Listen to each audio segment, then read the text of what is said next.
What's going on, everybody? Welcome to the Trigger Mike Show on the Lapeef Network. Getting a bit of a late start today. Kids again, man. Kids. Went and got that nice cut this morning. I got a job interview next week.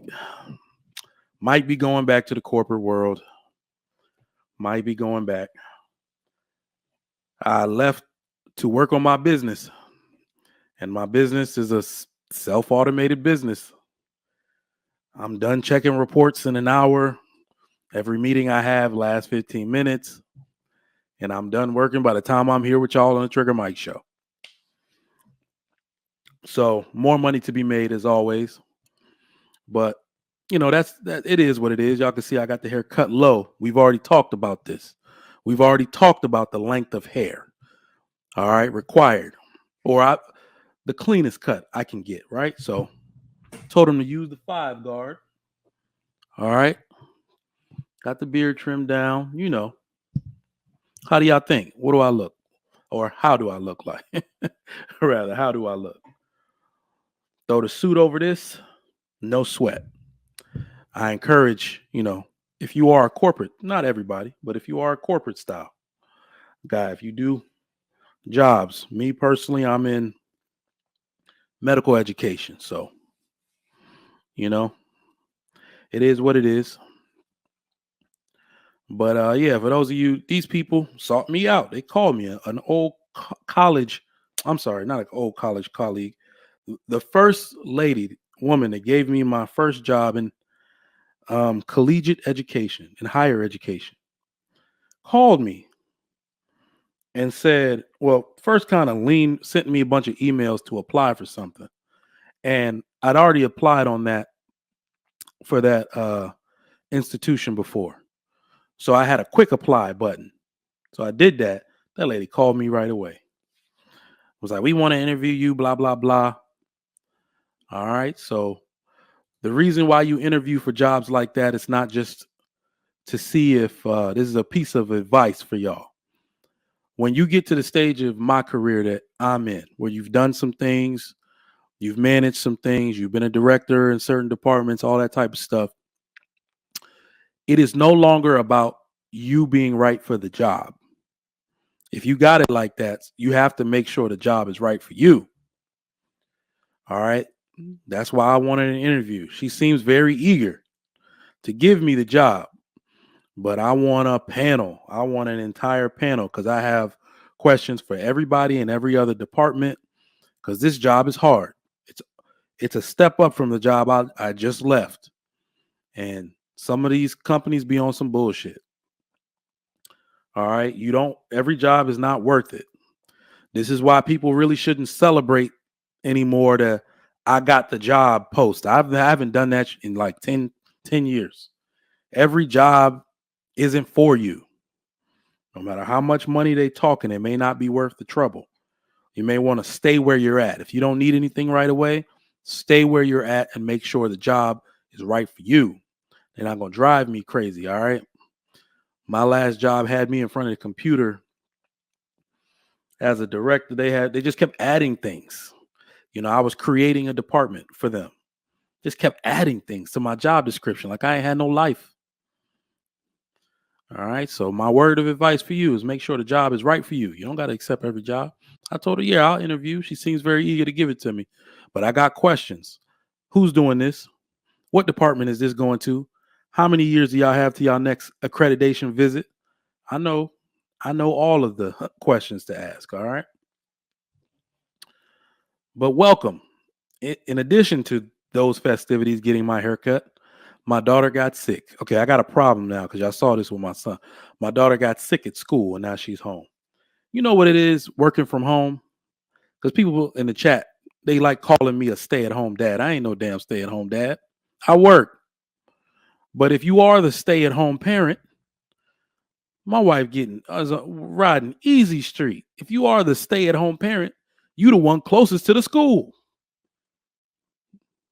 Schools are close to home. If it's a public school, she always make it seem like she's gonna go get her too. I'd be like, man, get out of here. You ain't about to go.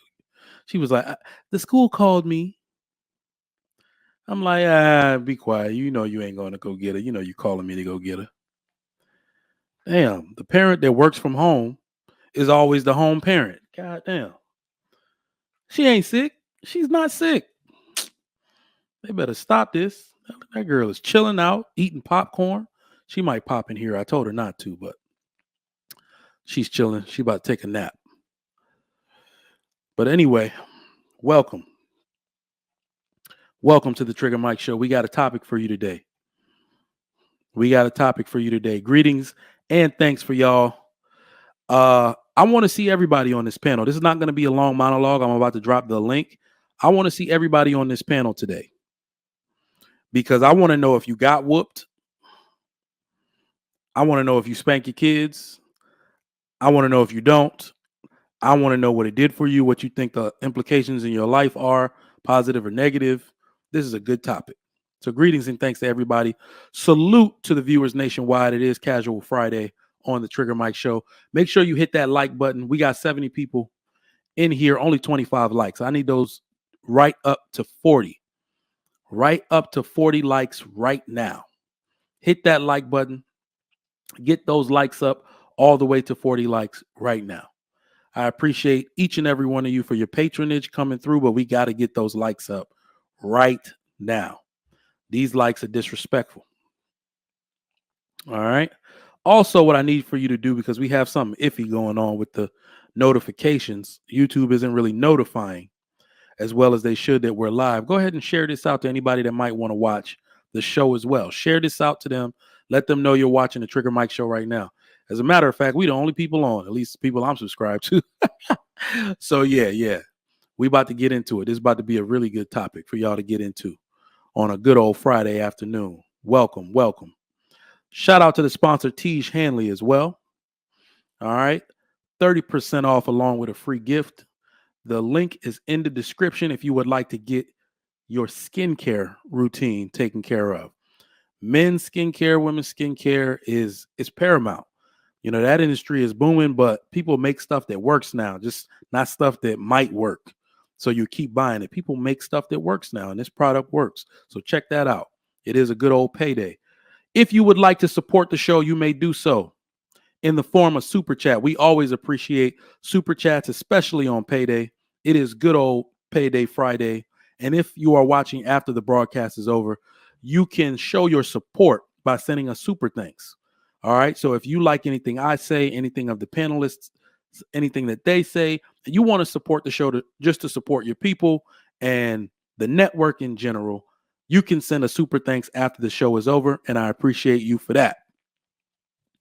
Today's topic, though, is should we spank our kids? So before we get into that, let me say what's up to people in the chat. Alex Harmon, what's going on? Says yes. Fit Guru, what's up? Motivational up, what's going on? Cliff Williams, Honest Citizen, welcome. BZ, Kyronetta, how you doing? No Chaser, Miss Jill's Chocolate Boutique, how you doing? Mrs. She Said, if you got time, come on in, talk to me. Hack, what's going on? Freedom, what's up? Using an item to hit is wrong. We're going to talk about it. Afi, what's going on? It's fresh off of King Talk. Come up and chop it up with me if you're free. Jay Daniels, what's up? Miss Jill, how you doing? Big Pressure, MS Best. D, Vlog TV, what's up? Sparkle, come on up and chat with me if you got time. Marquise Keys, what's up? Courtney, how you doing? D, how you doing? Jay Daniels. All right, man, let's get into it. So what are my thoughts on spanking? Should we spank our kids? What are your thoughts? Some of you have already shared them, but should we spank our kids? You already know how I was raised. You already know what my culture says. I try to give you the intellectual part of this. So I'm going to drop that link for those of y'all that want to come up.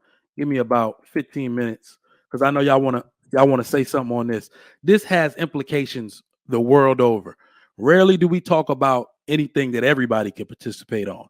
And it's not just if you were spanked. All right. If you weren't spanked and you know that was a strategic move by your family not to do that, come up and share with us. Come up and share with us why you think, that was the right move. All right. I'm more than willing. I'm more than willing to hear you out on that. Mr. Rich says yes and no. He's going to be up here talking about it. Let's chop it up.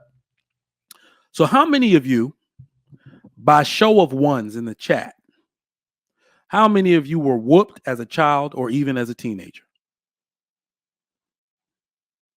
By show of ones in the chat, how many of you were whooped as a child or a teenager? I'm not going to put a one in my own chat, but I damn sure was whooped. I'm the eldest child in a Nigerian family. It is sin not to whoop my ass the worst. I was whooped. I feel like this has been a hot button issue for at least the last 2 decades. I could be wrong. But I don't remember any talk about not whooping children or what we call corporal punishment. I do not remember anyone talking about it, that you shouldn't do it. Okay. Prior to in the 90s, that wasn't, everybody got whooped. In fact, in the 90s, do y'all remember people getting whooped in front of other people? It's taboo now. It doesn't really happen now. But people will whoop you anywhere in the 90s. You get whooped in the grocery store. You'll get whooped on the playground. Talk trash to your mama or daddy at the YMCA basketball game. You getting your ass whooped in there. Nobody saying nothing to you. Now, though, D said in the mall. Yo, D. Pause. A girl stole something from J.C. Penney. Her daddy whooped. That might have been a bit much, because if you got whooped, it's nothing to you. You just like, damn, that's crazy. She get whooped in here like that. But we were like, yo, you got your ass laid into. I love the 90s for that. People would just mind their business. In fact, you could see in their eyes the pride, because that daddy showed up. And the funny part about it, because my mom was the one shopping, so I was the one being nosy. We would play. My mom used to go to J.C. Penney all the time to shop, and me and my siblings would play hide and go seek. She would have my little sister's stroller, so I think my little sister was young, like stroller age, under 5 or whatever. And then me and my 2 other siblings would run around playing hide and go seek in there, in whatever section we were at. So I was just paying attention, like, what's going on over here? They didn't even charge. They didn't press charges or nothing. That daddy showed up, whooped her ass right there. For the cop standing there and the store manager, that was probably punishment enough. Go ahead, let daddy handle it. That's how they used to let stuff get handled back in the day. But this has been a hot button issue, I feel, since in the 2000s. People are saying that you shouldn't hit your kids. We hear it all the time. I feel like this is correlated with the number of women that have increased, the number of degrees in psychology and sociology. Everybody swears they are the world's authority on how to properly raise children, even if they don't have any. That is what I correlate it with. Now that everybody's a fucking liberal arts master. Well, I read in college that you shouldn't hit children. It damages their cerebral cortex is damaged. Their hypothalamus will only work at the level of 7. Shut the fuck up.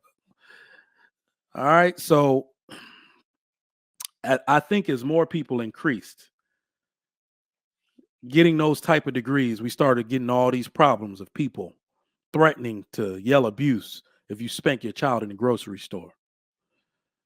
All right.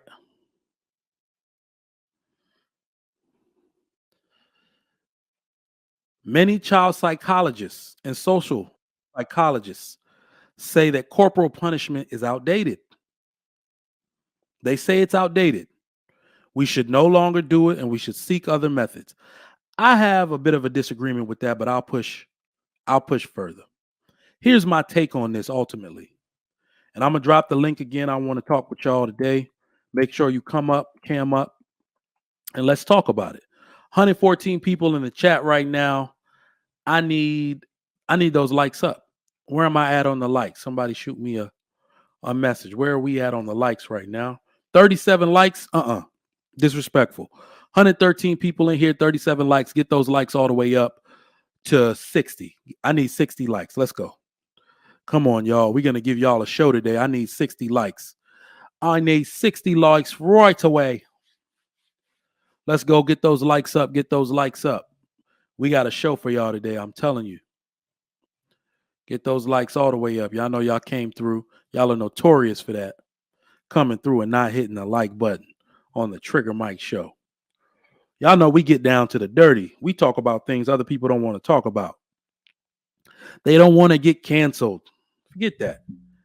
If the conversation isn't uncomfortable, I know it's not going to lead anywhere. This is what we need to talk about. And I'm going to be real with you. I'm not here to just talk. I'm here to listen too.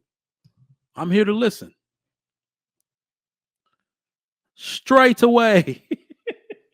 You have to get the likes up straight away. 4 more likes. All right. Get 4 more likes and we at 60 and I'll continue.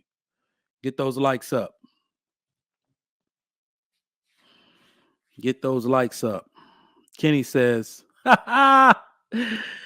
if you don't whoop them, the police in prison will. Come on now. Come on. Come on, man. When the men speak, it just get me fired up. It just get me fired up. All the sense we can make and the way we move in this world. I'm telling you. Come on, 60 likes. Get them up. Get them up. Get them up. Damn, we can't play music because we don't want to get no copyright strike, but I'll play some Baltimore Club in here, y'all. Bet you those likes go up. All right. Let me just say this, man. Here's my take. Corporal punishment is not outdated. It's not. What I have noticed, and I've been an adult for quite a while. All right. What I have noticed is that people respond to this question, should you spank your kids? They respond to that question from the perspective about how they felt being spanked or whooped versus the lesson they may have learned. Have y'all peeped that? They don't really put themselves in the headspace of all that it did for them and the person that they became. Not necessarily because of the spanking, but what it represented. They don't look at it from that lens. They look at it from that over emotional ass child lens. So, you see what I'm saying? About how much it hurt them physically. I believe people respond using that. I think they respond that way. Because you can see them kind of get a little despondent when they talk about it because they feel like it was unnecessary. It's not. It's not unnecessary. I'm going to be real with y'all, and I got to go there. I got to go there this afternoon. I got to go there. I have a theory that this is why most modern women think you shouldn't spank children. It's mostly women that will say you shouldn't spank children. I've heard a few men say it, but mostly women say you shouldn't spank children. And I believe that is because they put themselves in the mind frame of how they felt being spanked, not what it actually did for them and the trajectory of their life. Let me make another statement. All right, I need y'all to listen.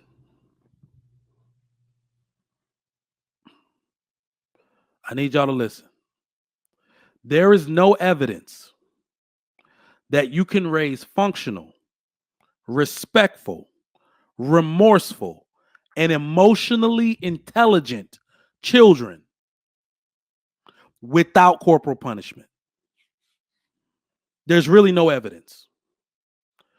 The world's most prominent cultures in regards to achievement, discipline, courtesy, they all practice corporal punishment to a level some Americans have never seen. Y'all thought y'all got whooped? Do y'all know what African parents be doing? Asian parents be doing? Middle Eastern parents be doing? South American parents be? Y'all thought y'all got whooped? Come on, son. Yo. The most prominent cultures across the world still practice corporal punishment. It ain't going nowhere. It is completely embedded and ingrained in their culture.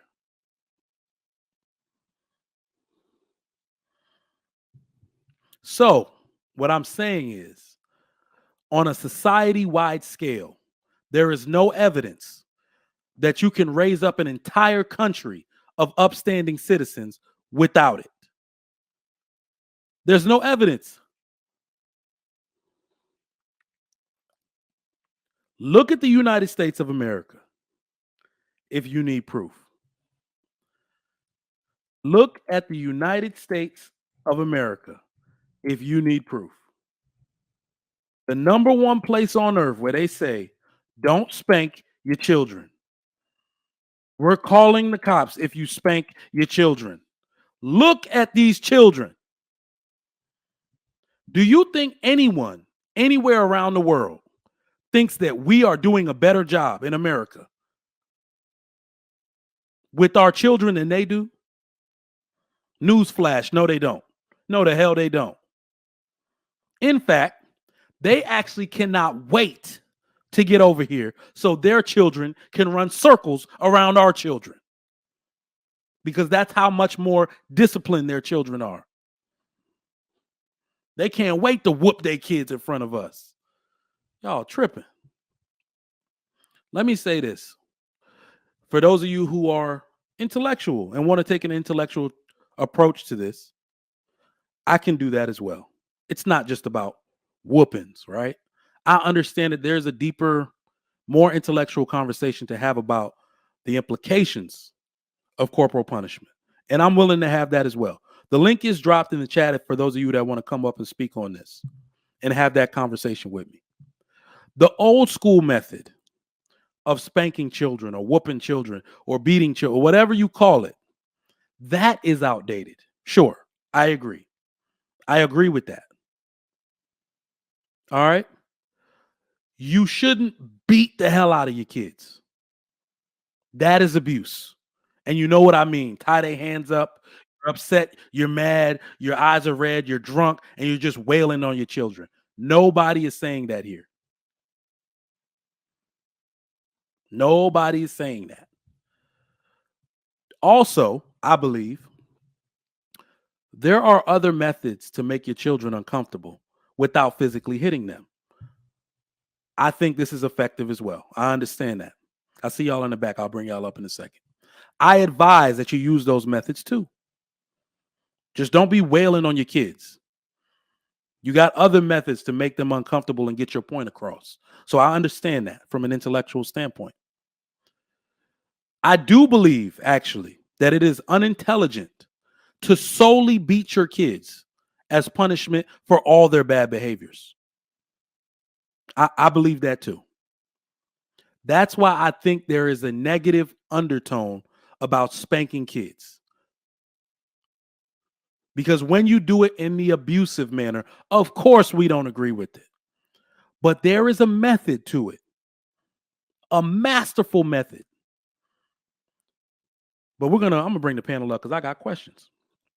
Let me go. Spark Lou, come on cam real quick. Give me a thumbs up, then I'll let you up, bro. If you can. All right, my guy. What's going on? Can I sparkle first? Let's get your opening thoughts. Hey everyone. Okay, so in my view, I think, well, if I'm speaking anecdotally, from my experience of this topic, the children who were spanked by their parents were the most mannered and the most disciplined children. And the ones who wasn't usually would run amok. I don't think it should be the number one form of punishment. Um, because just like everything else, something that works for some people isn't going to work for another. But I remember growing up, and whether it be my cousins, my brother, or whatever, the whole timeout thing, confiscating of toys or whatever, video games, whatever, that doesn't work for every kid. Some kids, the only thing that is going to work is a spanking, unfortunately. I agree there are levels to it. It can't be a violent, abusive thing. But I find that just the threat of that, just the possibility of that happening often is enough to check a child. Because if the threat of, if you do this, you're going to get spanked, often that's enough to put them in line. And I come from this from a biblical point. I mean, like it says in Proverbs, I think it's Proverbs 13:24. He who spares the rod hates his child, but he who loves his child is quick to discipline. So there's levels to this, but I'm not against it. No, I don't think it should be the number one form of punishment, but it should be on the table as an option, in my opinion. Hmm, nice, solid. King Spark, you got the con. Good afternoon, bro. What's going on, brother? Salute to the panel.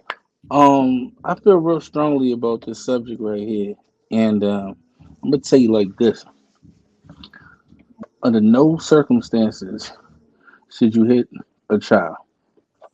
And I'm gonna tell you why. Regardless of how you say it's done or whatever, what you are teaching that child to do is to hit when you are not pleased with them, and vice versa. So later on in life, when that child becomes a man or a woman and they run across somebody that displeases them, they gonna put hands on that person. They gonna used to putting hands on that person, and they're gonna feel like how they have fighting words. They're gonna feel like justified if somebody takes you to a point to where your displeasure reaches a certain height. Then you put hands on that person. And that's what's embedded in the children. That's a whole bunch of stuff that you can do. And I'll just leave it there because I don't want to take the opening thoughts too long, but I got a lot to say on this subject for sure. All right, so little slight pushback, subtle, subtle. All right, so remember I said prominent cultures around the world practice corporal punishment. So let's use the Asians for example. They practice corporal punishment. There are very few. I have never met one actually, an Asian person that said they did not spank their kids when necessary, in moderation, the way that I had described previously. They account for less than a percent of all violent crime in America. All Well, robbery, we'll see. murder, anything. So Well, I think that debunks your theory. They no, don't it hit doesn't. anybody. It doesn't They because don't hit anybody. first of all, you need to ask yourself: do Asian men beat their wives? Number one. Number two, need to ask yourself: they use karate. They put feet and hands on everybody. What is you talking about? Not only feet and hands. You need to We be talking one with about your chi. guns. You need We to be not one talking with about your chi. You tripping? You we talking not about talking about guns. We not talking about knives. Of course, I that's not believe considered violent. But they'll go upside your head real fast. That's what I'm talking about. this Not guy. Shoot, killing he ain't see a people. I'm karate talking movie about in his going He up. life. can't do it. You know what I'm saying? Talk about something. All right, That's Lou. funny. Um, a very democratic, politically correct, whatever way to do this. You got to put your kids in martial arts. Mm-hmm. If you put your kids in martial arts, you won't have to spank your kids. Other kids will spank your kids. And that way, it will be completely safe. You just have to outsource what you no longer are able to do culturally speaking, right? Even legally speaking as well in some states, in some countries, whatever, so on and so forth. So it's very simple. You put your kids in karate, you put your kids in boxing. Boxing is not a martial art, but you put your kids in jiu-jitsu, you put your kids in taekwondo, I guarantee you the problem is going to be fixed fairly easily. That's all I got. All right. Mr. Rich, opening thoughts. I think I got a variation on King Sparks' theme. I have daughters, and I'm against man hitting girls anyway. I always try to be more cerebral with my daughters, and one of the reasons why is they love me and I love them. I do not want them growing up to think it's okay for a man to hit them under any circumstance. So if I'm the one who loves them and I'm beating them for whatever, I don't want them to get sensitized to think that if they got a husband and they get a disagreement that he could put his hands on her for discipline, because it could be a psychological thing. Now, so they're not going to get that from me. And so, but boys are different. I think boys are different for this reason. When a boy is growing up, there's going to be a point he's going to go to his father and kind of buck up, and act like he's a man. And I think sometimes if he crossed the line, you just brace his ass a couple of times. And the reason why is because when he's out in the world with other men, there's always an underlying, fear or thing of some kind of violence that could pop off if he oversteps a boundary. If he don't know where those boundaries are, you're letting him out in the world unprotected. So as a person who loves him, he said, listen, you cross the line. If you can't defend yourself, then you shouldn't cross that line. If you're out there in the street, at least if I hit him a little bit, he'll get hit with love. But he's out in the street, he ain't going to get it. He ain't going to get it. So every man should know that there's a limit when you're dealing with other men that you shouldn't cross, even if you just kind of understand it a little bit. And I think we all understand that. We can sit down here and bullshit with each other, but there's always a limit and it's different for every man. But you need to be able to feel that. And if a kid never, go ahead. But it's So, what I'm. Go ahead. I got a little bit of pushback. The thing is, it's not the fact that you teach your son. So, like, let's say my boys, right? I make sure that they're physically equipped to handle themselves, but that's gonna be purposefully. I'm gonna purposely pull you outside and say, "Put your sneakers on. We going outside." Now, what you got? And I'm gonna push you on the ground, and we're gonna do that. We're gonna do that specifically to do that. What I'm saying is, when you attach your displeasure or your anger to it, it's teaching the lesson. It's that part. Not saying don't rough your boy up. Yeah, rough him up, but rough him up on purpose. Don't rough him up because you're mad at something or you're upset at something that he did. I don't disagree with you. You see what I'm saying? No, I do. I don't disagree with that. And I'll give you an example, like for my mom. Like my mom raised me, right? And I'm right now, I'm 6'3", about 275, 280, solid, right? My mom came to a point in time where her hitting me wasn't doing shit anyway. I was just looking at her like, you little guy and these women, I know you feel like when I was in high school, she hauled off and just socked me in the face one time because she knew that the spanking thing was, you know what I mean? And then even then, I just looked at her like she had to bow. I looked at her and then she just walked away like, but what she did was when I got to middle school, right? I was being unruly and all those things, but I was a little fly kid, little military kid on the air base. So, we like to dress and we like to do all these things, had the cornrows and all that. You know what she did? She cut my hair and she took my clothes and gave me a uniform when our school didn't have a uniform. She said, here's a black shirt, a red shirt, a white shirt, a blue shirt. Here's a pair of khakis. And that's as fresh as your ass is going to be until you decide to act different. Damn. No TV, no Nintendo. Yo, I've had that tactic told to me so many times. I was like, I'm going to use that the first chance I get. And my friends, I had a basketball goal in the backyard, and my friends hooping on my goal while I'm on punishment. They running down to the window, knocking on the window like, hey, running back out, hooping on my goal. That's my I'm petty parenting all day. Goal? She said She said, "You in trouble? They not in trouble. They can hoop I'm as much petty as they parenting want like to." that all day.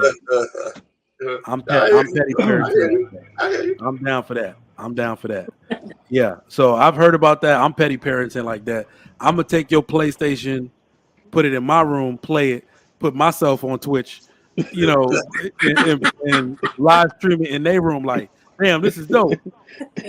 Booty Eater 87. You with me? You with me? You playing? Exactly. Yep. Petty parenting all day. All right. So next question. Next question. Should we bring back corporal punishment in school? Now, let me tell you the story behind this. So I went to kindergarten, I guess you could say, in Nigeria. All right. So I was born in New York, and we moved back to Nigeria for a few years, right before, like right around when I was kindergarten age, preschool, kindergarten age. So I went to school out there, and they whoop kids in school. Naturally, they didn't do that at that time in America. I think they said that somewhere in the South they used to do it or something like that, but it was already gone out of America. Damn sure wasn't in New York or in the daycare that I went to in New York. And I distinctly remember me drawing. I've always loved to draw on a paper. And, the little eye with the head thing or whatever that you make it into a little person's head. We were changing activities and I didn't want to stop drawing. And she asked me to stop. And, a little defiant, whatever. And she smacks my hand. And I said, "You can't hit me. I'm an American."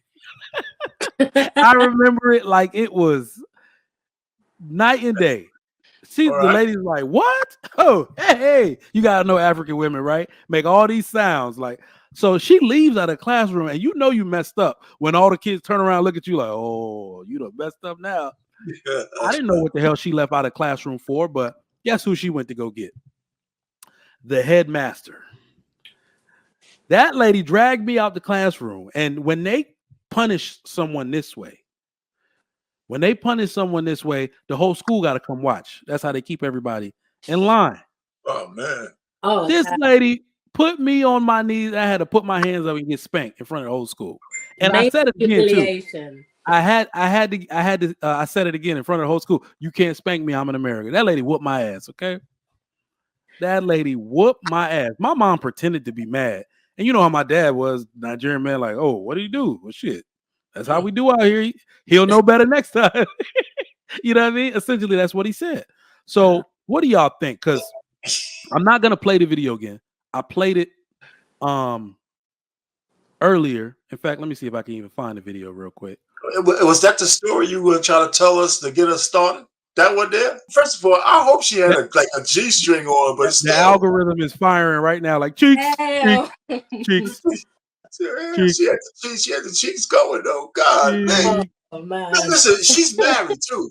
But you ever see it? Did you see her mugshot? That 15-year-old girl was the bravest girl. Because just looking at this chick, she's a bruiser. She is a bruiser. I said, man, you slap that chick, man, you was gonna get your ass kicked, man. That's how bad she wanted that phone. Well, let me tell you something. Let me tell you, I think that speaks to the problem. So the question is, really my ultimate thing is, should we whoop our kids so the teacher don't have to? Or should we double up on it? And should we bring back corporal punishment in school? Sparkle, you got the floor. So I'm just recovering from that clip. Christ. That's America for you. That's America for you. Okay, now corporal punishment was never in school when I was in school. Mm-hmm. But I've heard stories from my mom and from my grandma and all them. And it's okay. It worked back in the day. It really did work back in the day. The problem is we're not in a position, like, even if people wanted to bring it back into school, you couldn't, because society's got to a point now where kids know there's no discipline. They know there's very little pushback on any way, shape, or form. That's why they're even confident to step to a teacher like that. That would never have happened in my day. You would never step to a teacher like that, because in your head you're thinking, if they call home and tell my parents what's gone down, I'm gonna get it at home because I've embarrassed the family at school or whatever. But now I don't even know if that would be much of a threat to, and the other thing is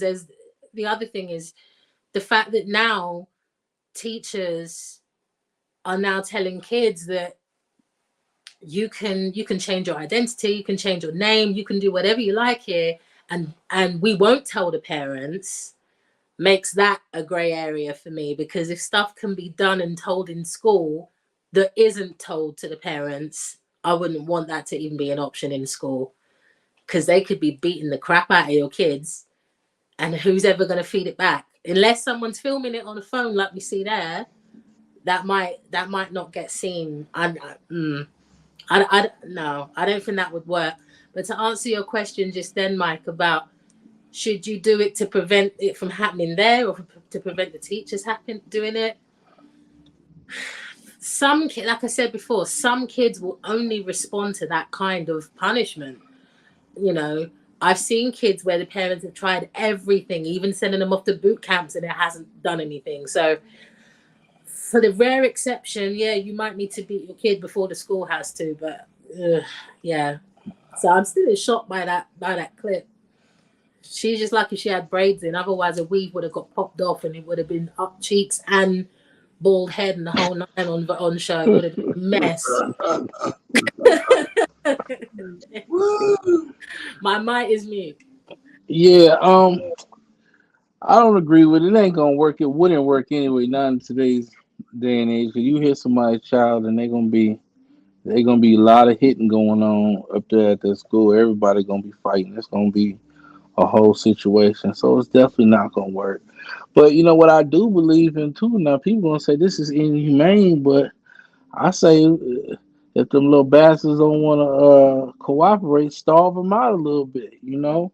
Don't feed them. Push dinner back a couple hours till you get their goddamn attention, so they can understand what's going on. But yeah, don't. I would say don't hit them in. Being able to hit them in the school, that ain't happening. They have to have like a robot paddler where you could just, where he paddling without emotion, and then just set him to like a 6. You know what I'm saying? Like give them a six lashes, and they'll be evenly. Then there have to be some type of point system, or you have to accumulate enough disciplinary action to get paddled, but not just to say you could grab somebody because you feel some type of way and then paddle the hell out their ass because you're tired of seeing them.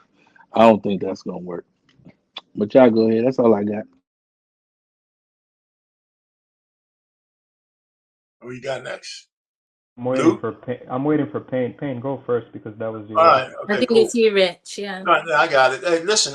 First of all, it won't work because it's not instituted at home, so it's not going to work.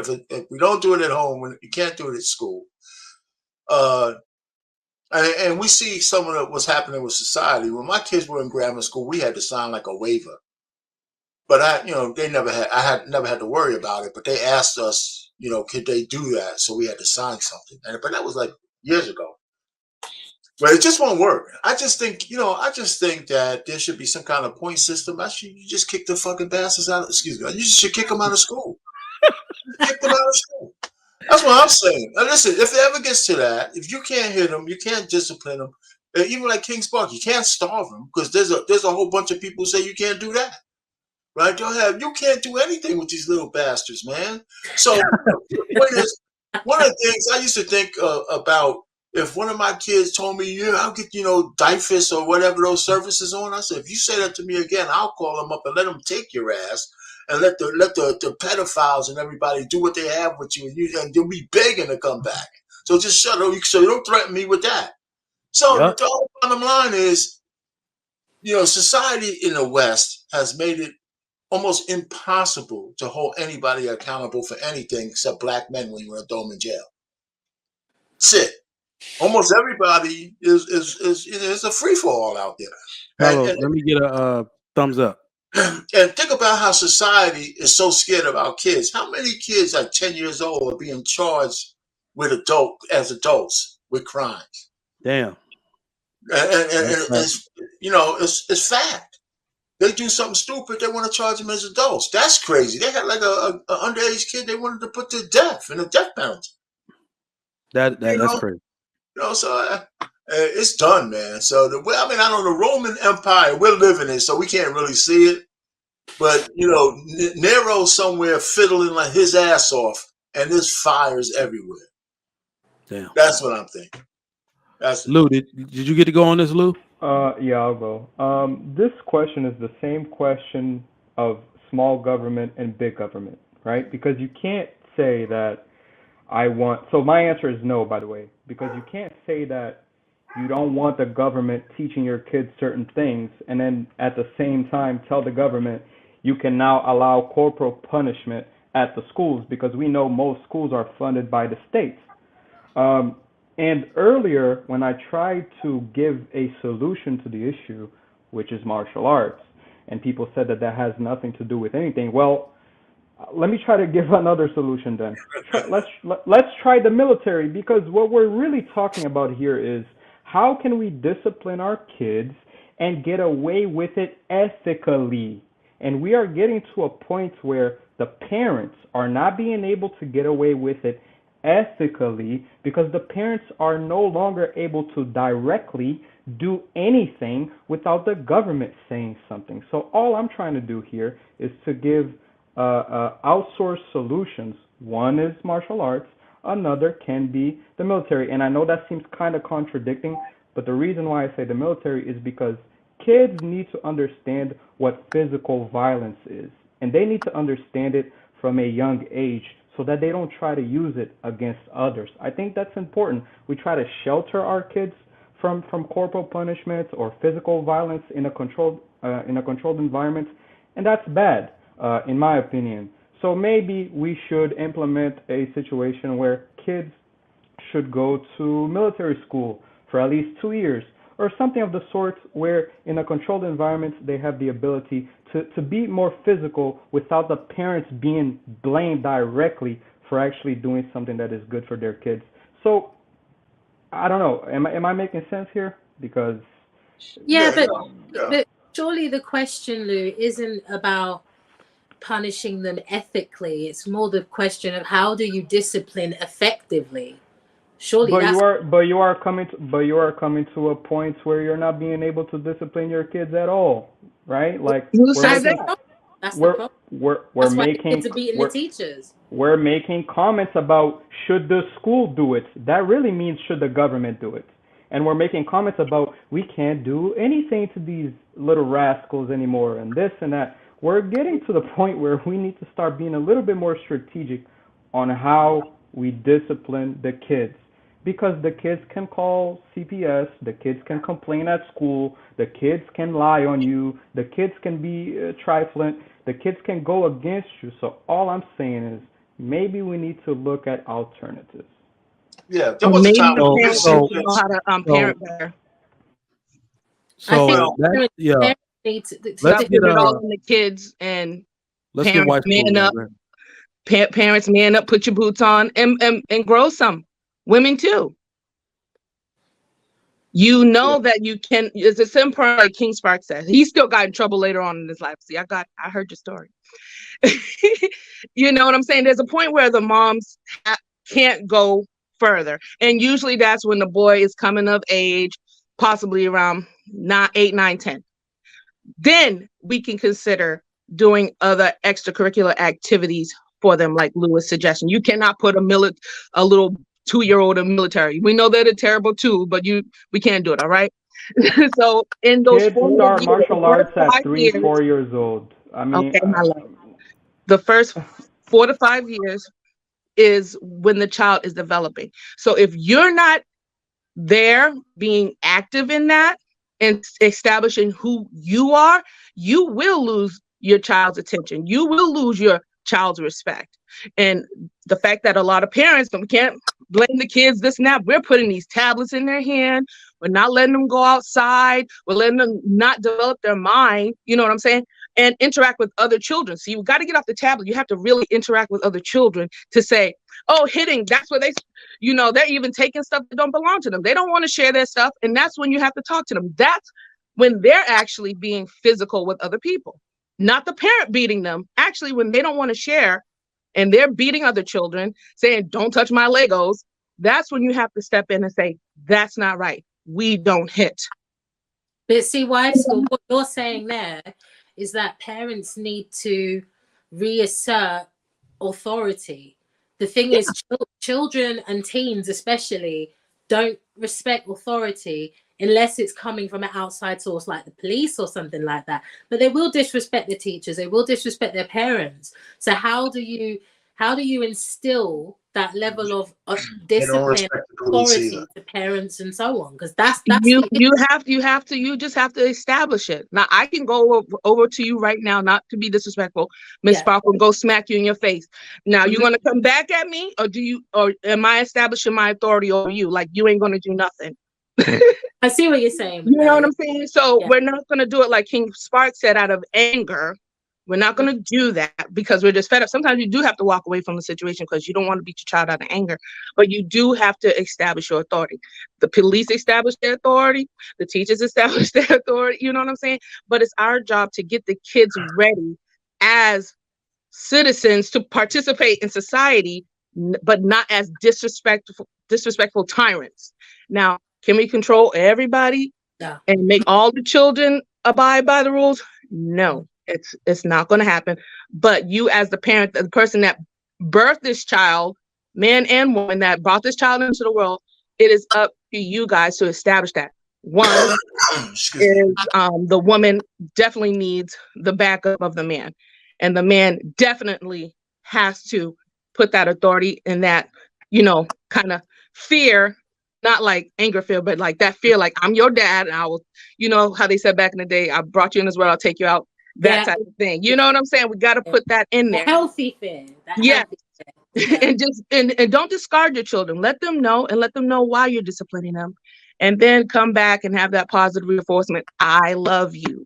This is what I'm doing this for. Not just I'm gonna beat you and leave you and you're wondering why did they beat me? You children have to know that. You have to give them that reason. They're going up with the narrative. My mom beat me all the time. No, we don't need that.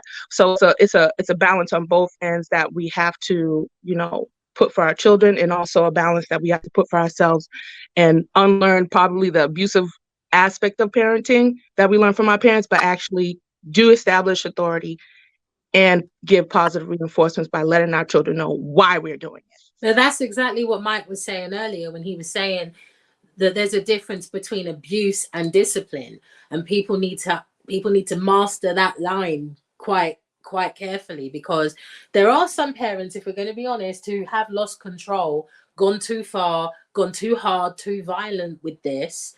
But then there are others who know exactly how to do it in a controlled manner, where maybe they'll say, go to your room, I'll come and see you later. They might calm down before they do it. And you're up in the room scared for an hour or two, knowing dad's going to come up. Yeah. But he's now controlled with this. He's not just going to rage on you. It might just be a tap on the behind, for all you know, but he's controlled. I think it's when you pop off in the moment that it can get dangerous. Yeah. So shout out to all the parents that made up for going too far. I remember my dad was whooping me, and when you let go of one side of the belt, the buckle hit me in the eye and gave me that little blood spot on my eye. This dude was like, oh, he didn't even notice until like dinner time. Like, oh, I got a pair of Timberland boots out of that. So shout out to all the parents that made up for going too far. That dude, like, how they try to coach you to be like, look, man, if you go to school, you fell on the playground. But damn, I gotta take off this auto frame, and this thing following me everywhere. All right. All right, yeah, it's working a little too well. But you know what, Mike? There's crazy parents too. Like, I don't know if I'm getting ahead of the curve, but there's people that really shouldn't have been parents at all. Oh, we're gonna talk about it. We're gonna talk about it. How you say your name, man? Paulo, and thanks for having me on, Mike. No doubt, no doubt. So what you got on the topic so far? I'll quickly preface my upbringing. So I had similar to you, Mike, but out in the Pacific Ocean in a very small island. Corporate punishment was a thing for me. So born and raised there, my father had this rule, simple system: 2 warnings. That's it. If he had to repeat it more than twice, my ass was whooped. And sort of going through that and sort of experiencing similar things with high school and teachers, I didn't understand why discipline was the way it was. Now, as an adult, I understand it a lot more now, going through the experiences that I have. So I have a similar rule with my 2 babies, but the difference is it's part of my toolbox. It's not my first thing that I reach to. However, with my son, I have a very strict rule with him. We go through, people might call it affirmation or whatever it is. We go through a series of simple liners. Who are we? We're men. And he answers it to me. And what do? We protect and provide. The moment you step out of line and you're not protecting or you're providing, your ass is going to get whooped. If you hurt your sister beyond reasonable doubt, you do something to your mother that is completely out of line, there is no negotiating with that. Now, there's mention of discipline and abuse. I agree. And that's where the figuring out this whole thing is for me. Is it discipline or is it abuse? Am I reacting to this or am I responding? So that's my balance. And there's also, as someone's mentioned, we can find other ways of discipline. Absolutely. You can try sports, you can try martial arts, all these things. But I will whoop your ass if I have to repeat myself more than 3 times. That's my warning system. And if you step out of line for my son, if you step out of line of what we deem ourselves as men, there is no negotiating. All right.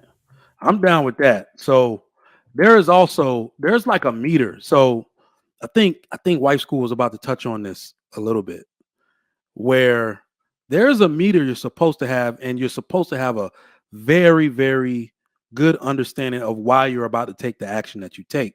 And Paolo did the same thing. And Paolo, turn your mic up just a little bit if you can on your end. The one time, this was like my proving ground. This is where I got tested with my own children. I think it was my son. My wife had already left. I would actually prefer, because I didn't even notice this until I was grown. My dad, I only whooped us with our mom around. It's almost like it was a don't let me take this too far type of thing. You see what I'm saying?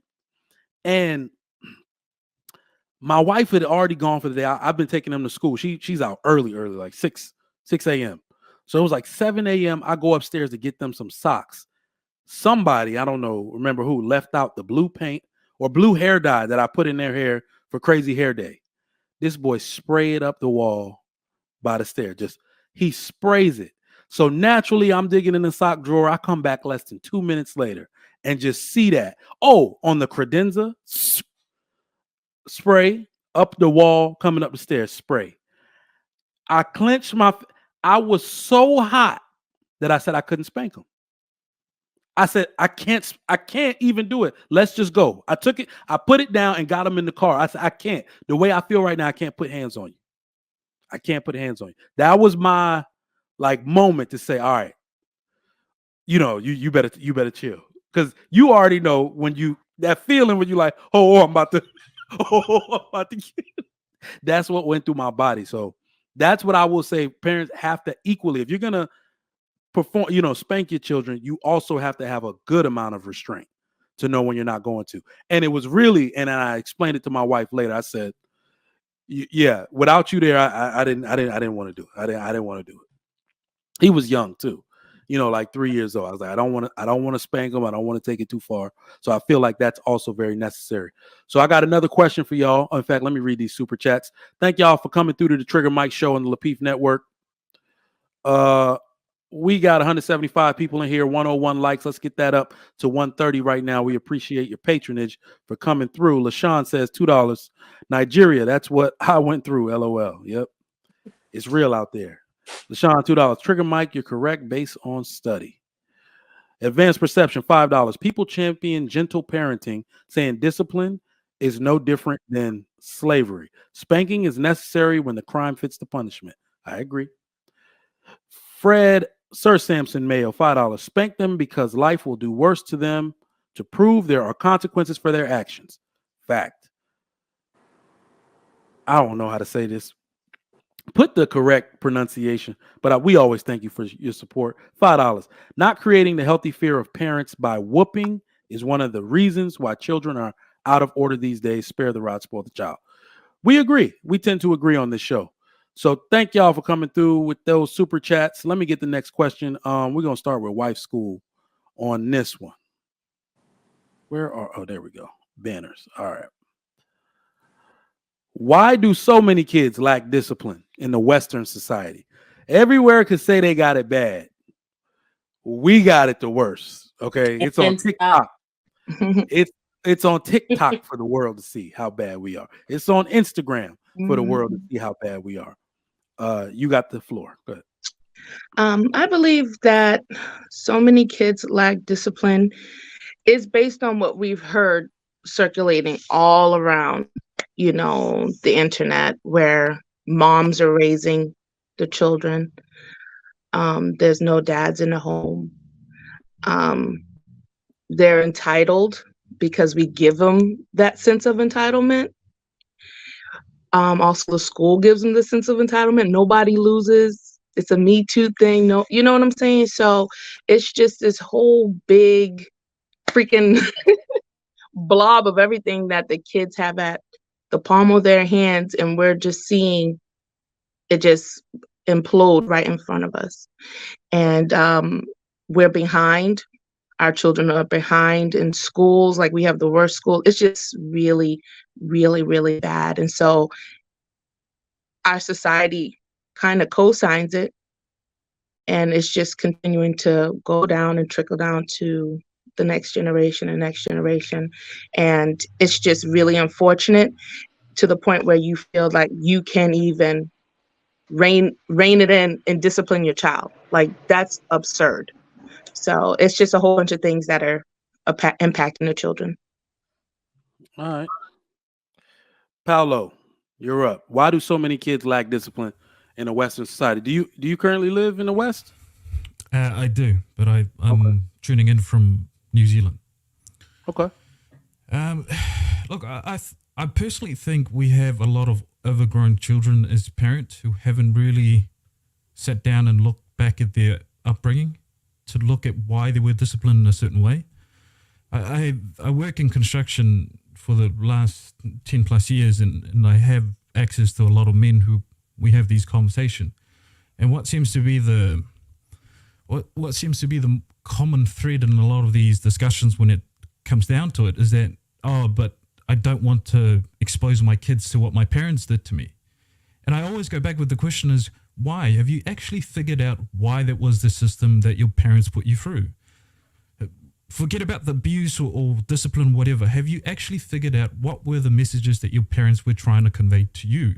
Did you learn that? And how can you redefine that and work it within your children? And I do get a lot of pushback. Look, I'm a young dude with an old head sort of mentality when it comes to parenting. And I get a lot of pushback in a lot of today's generation, the same age as I am. And I keep going back to you're an adult now.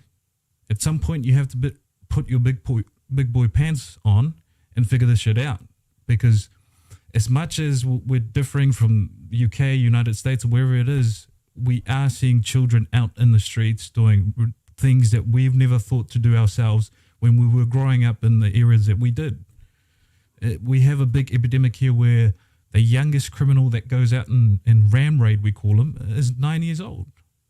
9 to 14 years old. They're robbing, they're stabbing people in the streets. And these conversations do pop up in the circle of men that I get to mentor and talk to. So I think we have a lot of overgrown children, and a lot of those belong to a lot of young men too, who haven't, and I'm not going to provide any solution or figure out where it sort of stems from, but every time I have these discussions, it seems to be they haven't done the work to be able to stand on ground and say, I'm an adult now, I know what I've gone through, but I have to figure this out and move on. I can't be stuck because mommy and daddy beat me up and all this thing. Okay. King Spark. I think they lack discipline for two reasons. Number one, it's one reason is just the parents. The parents in this day and age think that parenting is giving your child whatever the hell they ask for. That's that's that's not parenting. Okay. And at the same time, it's just like the kids are they're out of control in their own different way, and they're not being disciplined, mostly because the parents just ain't doing it. It's parents that aren't engaged in their kids' lives. You know, when I was growing up, it was always the parents that weren't around, or you could go over your friend's house or whatever, and that's where all the shit would go down because their parents ain't gonna be home till 8 o'clock. And just the lack of engagement by parents and giving a damn to be involved in their kids' lives is why they're so undisciplined.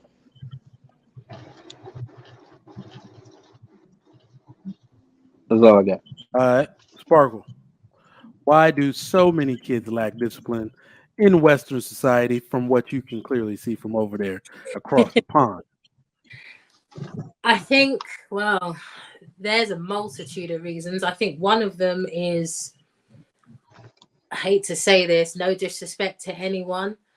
There is some seriously delusional parents to the point where I see people say, like, people think that their kids are so perfect and so amazing, Mm. and because of that, they're spoiled and entitled. And in my head, I'm sitting there thinking, just because they're your kids, don't make them amazing. Like, you still have to check them when they're wrong. You still have to correct them when they, if they step out of frame, if they're not mannered with people, if they're not polite with people. I see so many parents let the kids run amok to the point where I'm like, yo, if I was a kid, like when I was a kid, I could not get away with a fraction of the stuff I see kids getting away with today. And it's not about being hit or spanked, none of that. Just basic discipline of, you got to go to your room and you can't watch TV tonight, or whatever the form of discipline is. Kids are getting away with everything, and I think a lot of it is because parents just don't want to admit that their kid didn't pop out the womb perfect. You have to mold your child into a good human being, and that doesn't just happen by default. And that's one of the things. And I think the other thing is that in the West, there's a real arrogance. You see people from the West talk about other sides of the world as if, oh, third world this, and as if we're so great because we have electronics in our homes and we have plumbing and all the rest of it. But what we don't assess is what we do wrong in the West. All we do is cover ourselves with material stuff and act like we got it made because we have more money. But if you really look around, what we're doing now, especially in this generation, what we're doing isn't working.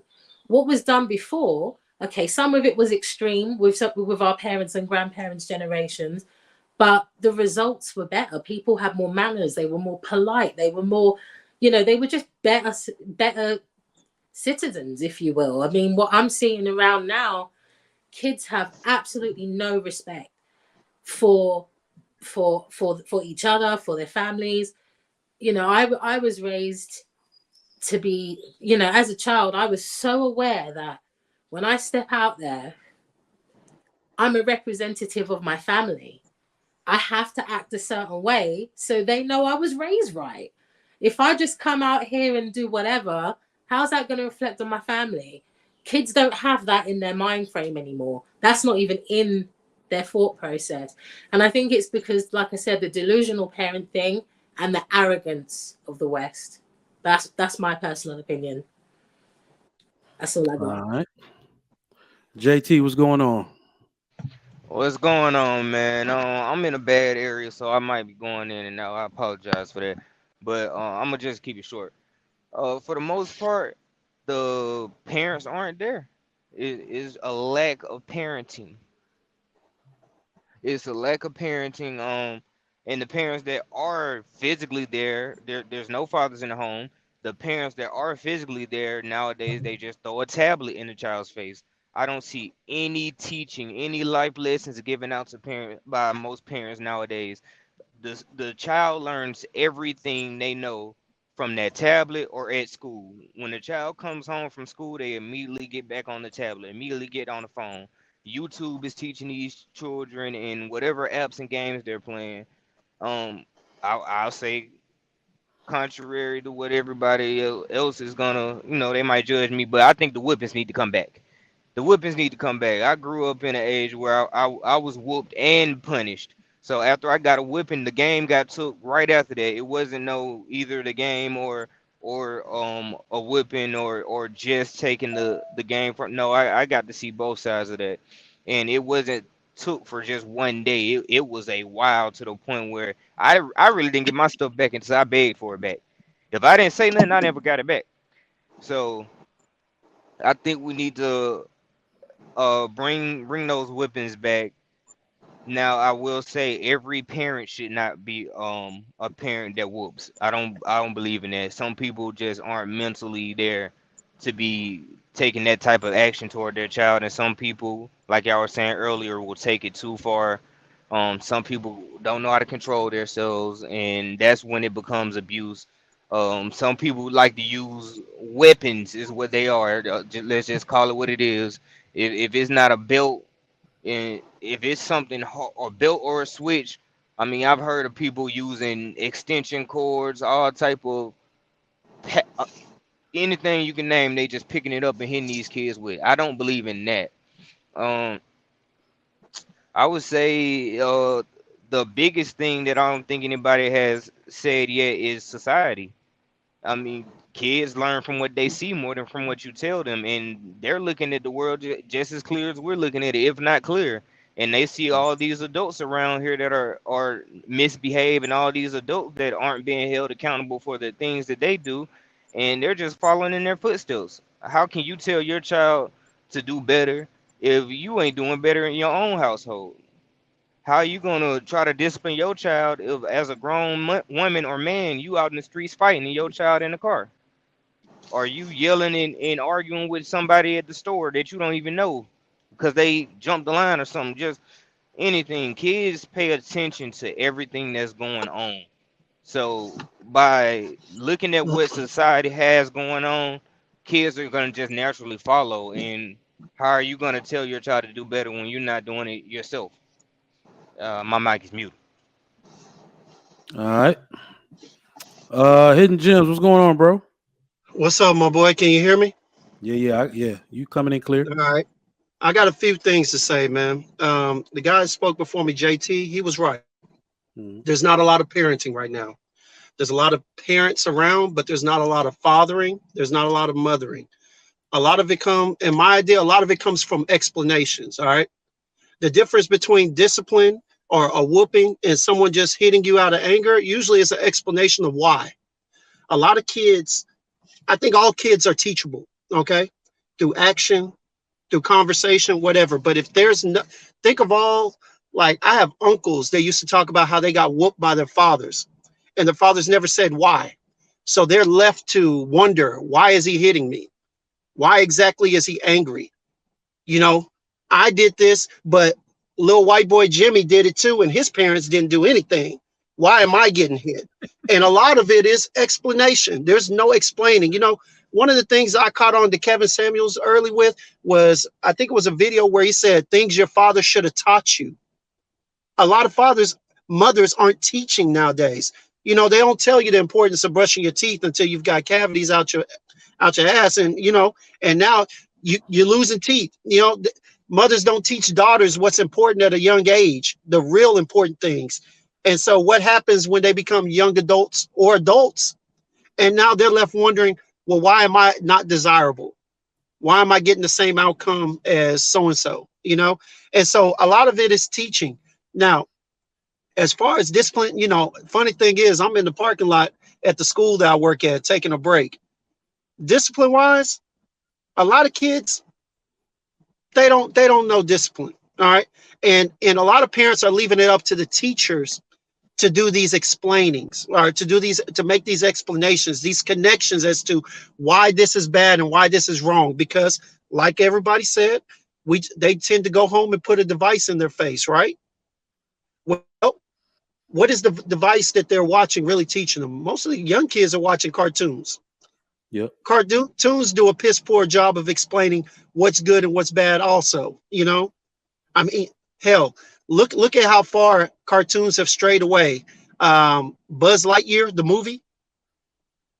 They do a better explanation of men and women being a family, and men and women doing a family nowadays. They don't necessarily do a great job of explaining what it means to grow up, what it means to understand good from bad, good from evil. You have to, and a lot of this is choosing of the parents. I mean, I'm just gonna be honest. The parents got to be more involved. The parents got to be more involved physically, mentally, emotionally, and raising the kids. All right. It doesn't take a lot, but it takes some time, some consideration. And like you said, Trigger Mike, hey, I remember my friends getting whooped, and I've had moments where someone has tried me, and my instant thought was out of anger. Hey, the best way to discipline is to be of a calm head, because in a calm moment, you can explain this is what's going on. I I'm agree. not whooping you because I'm mad. I'm whooping you because you didn't do this, you didn't do that, and this is why you're getting punished. Whether it's a whooping, whether I'm taking stuff away, if you just leave it to their own knowledge as to why bad things are happening to them, they'll draw up any reason, any conclusion. And I think a lot of that is why some of these kids go out doing some of the crazy stuff they do as teenagers, because instead of them being told why things are going bad for them, they're left to their own vices, their own explanations. And so when you see these kids in court, when you see them and you ask them, why did you do that? Why'd you shoot that kid? Why'd you go up there? They have their own thoughts. Why? Hey, because they nobody explained to them. They went online to YouTube, and YouTube will give you 1,000,001 reasons as to why you can do something and why it's justified, because they're not going to ban what you say. And that's the problem with YouTube too. You leave them to the internet. Killer Mike, Trigger Mike, you know that there's a bunch of people on here delivering a bunch of messages, right? Mm-hmm. But at the end of the day, the problem is not the message that's being delivered, or the message that's being delivered. The biggest problem is who is receiving it and how are they taking it. That's the biggest problem. If they don't know how to sit up there and go through the information or the statements that are being given to them, they can take something and just run with it however they want to. Just like the Christian faith. The problem is not the preacher in the pulpit. The problem is the person listening. Are you going to go home and use your own mind to relate this stuff that's being given to you to your life? Or are you going to take it as is from whoever is passing on this information, and you're going to just try and apply it the way that they tell you it is? A lot of it is application. A lot of it is application, because just like when we deal with women and men, men can say words and women can hear something completely different. What is the biggest thing? Kevin Samuel was given, in a lot of cases, very good information out there. What happened? A lot of women didn't like it because of tone. They didn't like the way he worded it. But at the same time, if you were to reword it or use a different tone, would you still be getting the message? Would it be the same message? And I think it all comes down to the explanations that are given to these kids by their parents and by those around. But it has to be in the household. It has to be the parents. That's going to be the biggest thing. All right. True Table, I think you were next, bro. What's going on? Good afternoon. Good afternoon, panel. How you guys doing?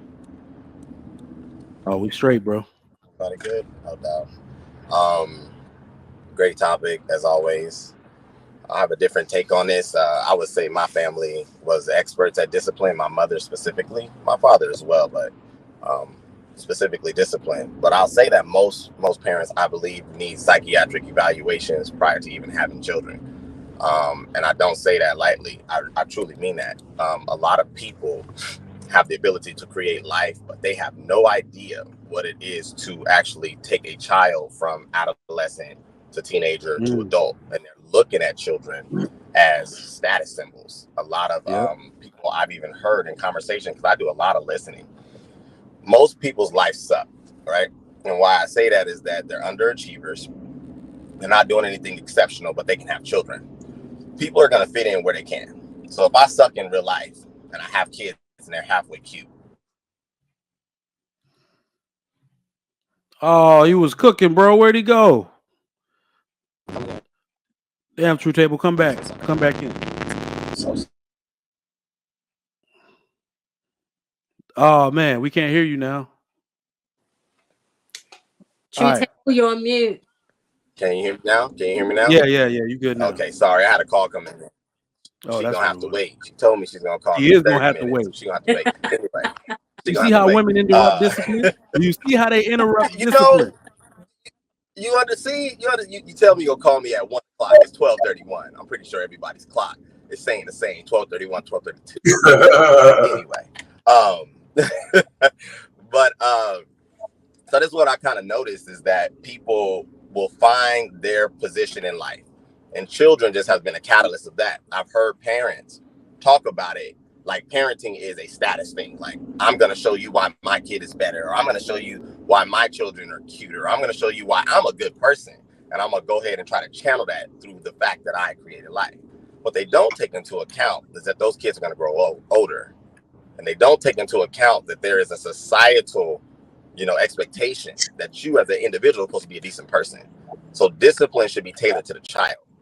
It should be tailored to what that characteristic of that child is, because every child doesn't respond to physical force. Every child doesn't respond to you removing the video game. I'm a child of 3. So what my parents did really well is that they identified each one of our temperaments. I personally didn't like getting spankings, but I got them. And I responded pretty well to that. My brother, a little different. You could beat him all day. Boy had Kunta Kinte, skin. It didn't matter. But if you took, but if you took his video games, you destroyed him. Like, he attached to those things. And what I believe a lot of times, I think the brother said it earlier. I don't know his name, so forgive me. You cannot give what you don't have. If you're not disciplined as an individual, if your relationship status is not functioning, if you communicate like trash, if you got the baby in the back and you out punching somebody out in the street, it is impossible, in my opinion, to be effective in this discipline. It's impossible. They're not listening to you, even though you will believe that I have authority because I birthed you. No, you have authority, and authority has to be tested. And what I mean by tested is that children are going to measure your authority each different stage in their life. What worked at 5 not going to work at 13. So you have to know that as a parent, and you have to always be growing. You have to always be really paying attention. I believe the brother said it, be invested in that child. So whoopings, I think, should be a part of the discipline arsenal, but it shouldn't be just a one-dimensional thing. It has to be collaborative. And my mic is muted. Absolutely. EBD, what's going on? Good afternoon, bro. Good afternoon, everybody. Shout out from Houston, ASAM. I'm in I'm in spring right now for a friend's birthday, so I'm just chilling here until Sunday. But hey, that weather last night, what happened, Mike? Wait, did it hit you or what? Because it got us over here. Soccer practice was canceled, bro. Yeah. So it was drizzling. It came after like nighttime, but yeah. But anyway, it's normal. It's normal around here. It is. Y'all, Houston, get that water. Stay on that water. A lot of good points so far. But so for my girl, who's 21 now, raising her, disciplining her, it's tricky. I mean, because boys and girls are kind of have to be raised differently, right? I mean, you obviously have to treat your girls softer, but you want to protect, like we protect our girls more and we discipline our boys more. And I think that's the disconnect, because I think women can easily discipline women when it comes to child rearing, and then men can discipline boys when it comes to raising sons to be men. I think that if we had if we were ourselves better role models, even if we weren't better role models as parents, there is a responsible uncle, there is a responsible aunt, there is a responsible grandparent that that child could probably stay or spend more time with, because maybe you weren't raised with them old school values from your parents, but maybe your grandparents were. So if for the best interest of having a role model, if you want them to grow up some kind of way with some kind of values that maybe you just never had, or your mom or your parents never had, grandparents that were raised that way know what to do. They can take your child and know exactly what the discipline looks like, what the structure looks like, and then they can carry that because things that you learn growing up that's instilled by either your primary role model or your parent, you have that forever. You wake up on that side of the bed forever. You always tend to cook or clean a certain way pretty much forever, right? So I think that like when it comes to our older generation, our older parents that did things the right way, that are still together right now, that have been raised with them values, I think we need to kind of utilize them more, especially when it comes to discipline, because a lot of us kind of grew up lacking less. Each generation seems to grow up with far less discipline than the previous. And I think the end result is what we see now, which is chaos. If you don't put that, which is chaos, disorder, and You knew Scott was going to come through with a that looks very convincing too. That's the crazy part about it. Let me tell you something. Let me tell you something right now. Let me tell you something right now about my dad. My mom may need a belt. My dad does not. Therein lies the difference. My dad doesn't need any kind of tool but his voice to get me to comply. So, like, Yeah. Ooh, that's don't let me get the belt. Don't let me get the belt. My dad's like, hey, hey, hit you with that A. he doesn't Being build good for that A. that was a part of my monologue, bro, or that I forgot. That so it really goes into everything in your trick bag. But y'all keep dropping fire. Let me give my response for y'all give every response on earth for this damn topic. So why do kids lack discipline in the Western society? It basically comes down to family structure. There is a lack of family structure in the United States of America. It is really bad. I mean, I don't think we understand how bad it can get. Well, you lucky you went, Mike. I was going to take that, man. I was just going to say that. So you lucky you went. You wouldn't even have that one. Children need. I already said I was it. about to say, everybody said it, but I'm going to go a little deeper. Children need structure and order to understand discipline and boundaries. consequences. Exactly, and boundaries. So in modern times, children that become teens start to realize the undisciplined nature by which they were raised. If you watched your mom and she was, always fighting with your dad, fighting with her sisters, isolating you from your parent, or if you just had a bad parent, you start to understand the undisciplined nature in which you were raised, which makes it hard to instill discipline in the child. I think True Table was talking about this a little bit. So that's one way we see it, right? Children cannot wait to throw their bad upbringing back in their parents' face. I can't wait for her to tell me not to have sex. I can't wait for her to tell me not to do something when I watch her do that shit weekly. Like, they wait for that. And, there was a time in my life where all my friends' parents were divorced. And, that was what I was noticing, the behavior in them. They could not wait to be defiant because they knew that parent had lost all credibility already. Now, there's another thing that's going on that I think we need to be aware of, and we need to bring light to it. There are women that think they're men in the family, and they cannot wait to defy a husband because it's a part of the equality narrative. The equality narrative says that a woman should understand everything and agree with everything that goes on in her house. So I don't understand why he's spanking the kids, so I'm going to say something every time he tries. I don't understand why he's being this way, and I don't agree with it, so I'm going to stand in his way. What we need to tell some of these women, some of these mothers is women must trust the disciplinary leadership of the man you chose to have a baby by. You don't have to understand why he's doing it. It's his instinct. In fact, it's his God-given right to do so. Stop standing in the way of good old-fashioned discipline.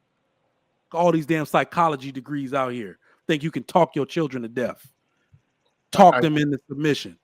So that's another thing I've noticed. A wife, some wives, some girlfriends or baby mamas will stand in the way of a man discipline. I've seen that countless times. I don't know about you. Even to take it to another step, we need to have that same energy for stepfathers, because if you trust a man to provide and protect for you and your child, and he's not the birth father, you should be able to trust him with that same respect as far as disciplining the child as the birth father, especially if the birth father is nowhere to be found. And Yep. that's where we see that issue happen really bad, because it's almost as if she's still a single mother when it comes to discipline. Even if she does have another husband that's the stepfather, when the guy has to come and say, "Hey, your child is doing this," or "I'm gonna tell your mama," that's the last thing a man should have to say as a stepfather to a child, is that "I'm gonna tell your mama," So because let he. me. Yeah, go Yeah, ahead. Go ahead. I Finish was it. gonna say, because when he tell his mother, then she's gonna come back at him and like, well, he's only this, and well, he won't do it again, and I'll talk to him about it, and then it never happens. So let me clear this up. Our good old friend here at the Trigger Mike show, Callie Bev, says, Trigger Mike, so where is the balance if the women can't object their question? I don't know why you always go to the extreme, Callie Bev. I even said that I didn't want to whoop my kid without my wife present when I was upset, so I didn't take it too far. Absolutely, she can object or question, but not with good old common sense discipline. And let me try to bring this home, because this is one of the issues. Is, like I said, women will side with the children. We have this thing in Western society where women are prioritizing the comfort of their child. They will look at a child in distress for any reason and want to comfort them and alleviate them of that stress, even when that stress is caused by the child. If the child is wreaking havoc, the second you try to discipline them and they make one of those faces like they're sorry, and so the wife will jump in front of the child. That is unacceptable. Move. They need to understand action like that, consequence. Don't come to their aid every time. In fact, they're manipulating the mom. They know exactly when to do it and exactly what she's going to do against the father who's going to react. So that's where I'm saying common sense discipline. Women or wives or girlfriends, baby mamas, whatever, should never stand in the way of common sense discipline. If you find yourself taking the side of a child over a man who is not abusive, you're definitely doing something wrong. Mike, I gotta say something off the back of that. I've seen many women who've done that, and then when the kid gets to teenage years, have no authority, and then they turn to the father and say, "I should have let you discipline more back in the day, but now it's too late because now they don't listen to me." So, ladies, let that be a word of caution, because he's that's the whole baby mama scenario. Now that's common in these streets. She's like, I got it. It's weird, right? When women take custodial, women aren't married, large majority of the time are the custodial parent, and custodial parent is all about control. So they'll overcompensate control in the role of discipline to keep control over the child and try to control the father or whatever. Then, of course, you know that mothers aren't the natural disciplinarians of children. The fathers are. So they'll block that from happening. And then, of course, like King Spark said, he's 6'3" now. He's 6'3", 260. Whooping ass. You can't do nothing with him. You isolated the father, then you want to dump the child on the father. So that is what I've seen more than anything happen in this society. But let's get a Scam Likely in there. Little King in the back. Come on, Cam, real quick. Give me a thumbs up, and I'll let you up. I don't think you've been on the show before. I just got to verify who you are. Yeah, the belt that I pulled out, it actually wasn't for the kids. It was for the parents. Any parents on the show today, or? No, here's the deal. And to scale, because I'm going to be reasonable, I said the only time you discipline kids is disrespect or something extreme where it has to do with something of safety. Only time. Because the consequences for violating safety is pain. The consequences for disrespect is pain. But what do people do? They hide their bad parenting skills behind their belt.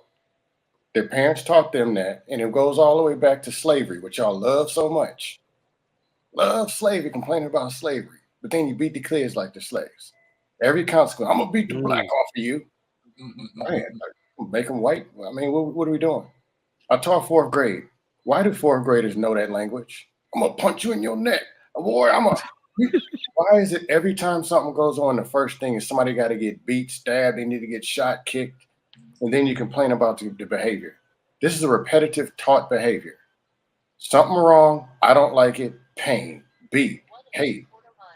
Whippings turn brothers and sisters against each other. I didn't do it, he did. You talk about the kids in the puppy lab, survival techniques. Some of them they're living in fear. They're going to do what they can to survive. Why would you put a 5, 6, 7-year-old who did not choose to be here? They're 7. They're going to do 7-year-old stuff. Put them in a survival mode and expect them to behave. You're cheating them out of their critical thinking, their growth, their critical thinking. You're cheating them out of their development. Then they grow up, either act out of rage, flip out, go beat the shit out the kids at school, turn into bullies, beat the shit out their wives, girlfriend. Let's be real. That's what you were saying. Why the man shouldn't the woman intervening? If we can go back 50 years, a lot of the men who say that would be beating the wives too. But if beatings work, start with your wife. Y'all say they act like kids. Go ahead and start with the wife. We gonna edit that part out. Whoa. No, that's what y'all saying. That's what y'all are saying. It works for discipline. To discipline your wives, then let them beat the kids. And they're gonna beat the hell out the dog and the cat and the goldfish. But that's what the community looks like anyway. So if it really works, and I'm only speaking out because at the end of the day, you can say, man, I was going to rob liquor stores, but my mom beat me and I decided not to do it. Well, there's 15 other people who got beat into doing it. 15 other people got stomped out on the way to the liquor store because they couldn't control their emotions because of all the rage that came with them getting beat and their cousins and the people on the way to the liquor store getting beat. The beat society does nothing but beat the hell out of each other. It's a taught behavior. Why do you want to keep repeating it? Why do we run to it? To hide the fact this is a freaking 6-year-old. You can't talk to him in a... You know what? I will say this. Can you be smarter than a 6-year-old? Go ahead. Talk to him and get them not to do something? Even if you just grab them on the shoulder like this and give one of these looks, trust me, they're going to sit down. They're going to listen. I don't think so all the time. I think it's a difference. I agree with most of what you said. Everything you said pretty much sounded good to me, but I think it's a difference between beating and whooping as far as a discipline. Yeah, I would never. I would never. No, let me clear one thing. I was on a panel maybe a long time ago. Bunch of men, about 8 of them, bragging about how, pretty much bragging, man, I was whooping them with this, man, I was whooping at it 30 minutes straight about beating that kid. With that. And I'm the only one. That's abuse. Is this what we take pride in? And they we don't. I don't agree with that. What I will say is whooping. I believe personally whoopings work. I don't believe in beating, which is why I said every parent shouldn't have that capability of doing that because they aren't able to control themselves, and I agree with everybody else said they're not able to explain why the child is getting a whipping. And I also agree with you at a certain age, like at 3, 4 years old, 5 years old, you don't need to beat them regardless of what they did. You don't need to whoop them regardless of what they did. There's different ways of disciplining with different ages. But I will say this, I've never heard of a child that has got whoopings the right way. I've never heard of that child deleting their mother. I've never heard of a child who got whoopings the right way. What it is, shoot though? a school up. You know what it is? Heard of positive reinforcement? So hold on, because all the parent talk. I feel like hold on, reinforcement. Hold on, Dusto. I feel like this is where the conversation can get circular because we all are going to give a different definition for good or appropriate whooping. But what I've noticed here, and this is where I kind of want to make it up, and I do accept your opinion because you said you taught in the schools, correct? Yeah, and I believe teachers have like a front row seat. Go ahead, positive reinforcement. Anybody teachers have a front row seat to it. But what I think, because that thing you were talking about the dads coming around bragging, that's old school. That's why I said old school whooping, where that's all you know how to do, and that's the only thing in your trick bag. I don't really agree with that because it's unintelligent. It shows the level of aptitude of the person. Less education. I think this is actually proven. The less education someone has, the more they just kind of go into that old school trick bag of I'm gonna whoop the shit out of you. I don't agree with that. You got to have other things in the trick bag. In fact, that's the last thing in your trick bag. The one thing I've noticed though, the X factor is good fathers. So good fathers, because and the reason I say this is y'all know that mothers are more abusive to children than fathers are.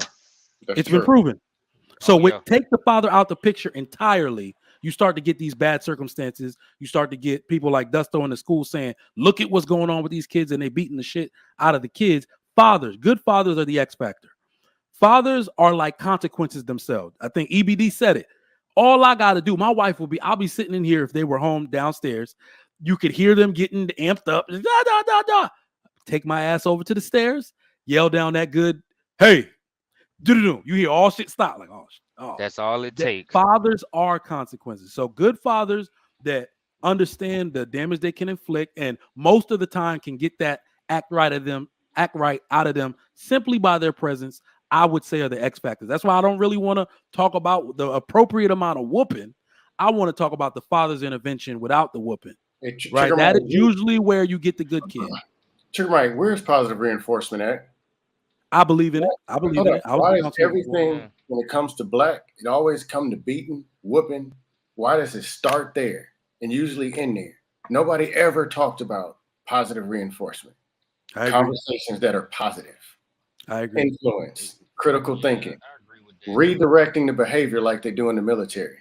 Yes, there are consequences for actions, but everything don't got to be negative and inflicting. You know what it is? You know what it is, bro? You know what it is? That's another father thing. God damn, that's another father thing. Here's why. Yeah. I just spoke about parents being able to have credibility to give not even positive reinforcement. Any parent can do that. But I feel like you have to have a certain level of credibility with your children for them to believe it. This isn't necessarily a father-mother thing. There are negative fathers and positive mothers. There's negative. Yeah, I agree. What I'm saying is that I'm saying I haven't said anything in a while, right? Oh, my bad. Go ahead, Mr. Rich. Go ahead. You guys going around circles. First of all, we have a culture and a society that's absolutely destroyed. All the things you guys are talking about is a certain baseline of discipline and stability in your neighborhoods and your families that can make any of that stuff possible. I mean, critical thinking in where? Harlem? I mean, in the hood? In Section 8? I mean, where's the critical thinking coming from? I mean, that's what I'm trying to say. Broken families, you know, and all that kind of stuff. This discipline has to have some baseline to some tracks to run on. Most people are not in Section 8. Most people are not in the hood. That's what I'm trying to say. Why do we have to aim all the way to Section 8 in the hood? Well, I just use that so I could just drive it home. That's where a lot of it's at. Maybe in the higher class neighborhoods where there's fathers and mothers in the house, you'll tend to have tracks that the families are running on. You know, and you don't have that where people are worrying about when their next boyfriend's coming over, or the EBD check, and whether the second stepdad is bringing food enough for all of your 6 children. I mean, it's just not happening, right? So what I'm saying is, if we have a broken society, it stands to reason that we have a whole bunch of Chicago crazy-ass, undisciplined kids running around like Lord of the freaking Flies, right? And that's exactly what's going on. Well, right? If weapons work, it's solve the problem, right? So what? If weapons is the thing that solves everything, I didn't say that. Brutality will fix all them kids in Chicago, right? Well, first of all, don't put words in my mouth. I didn't say that. No, I wasn't referring to you. I'm just talking to the public. If weapons work so well, police brutality will fix that problem in Chicago. Discipline. Forget about whipping. There's no discipline because there's not enough people who know how to do it. And as further we get away from the greatest generation to where we are now, less and less people know how to do that. Because the ties that binds the families together is disappearing. And every kid who's getting born out of wedlock has less support from their family every generation. And all the girls in my family who had kids out of wedlock, they were lucky because all the parents they had were married and they had an infrastructure. The generation after that, they're not having that. You know, I can't imagine all the unwed kids or, you know, after Generation Z. those kids are going to be on the street because Generation Z ain't taking care of nobody. They ain't taking care of themselves. They ain't taking care of no kids.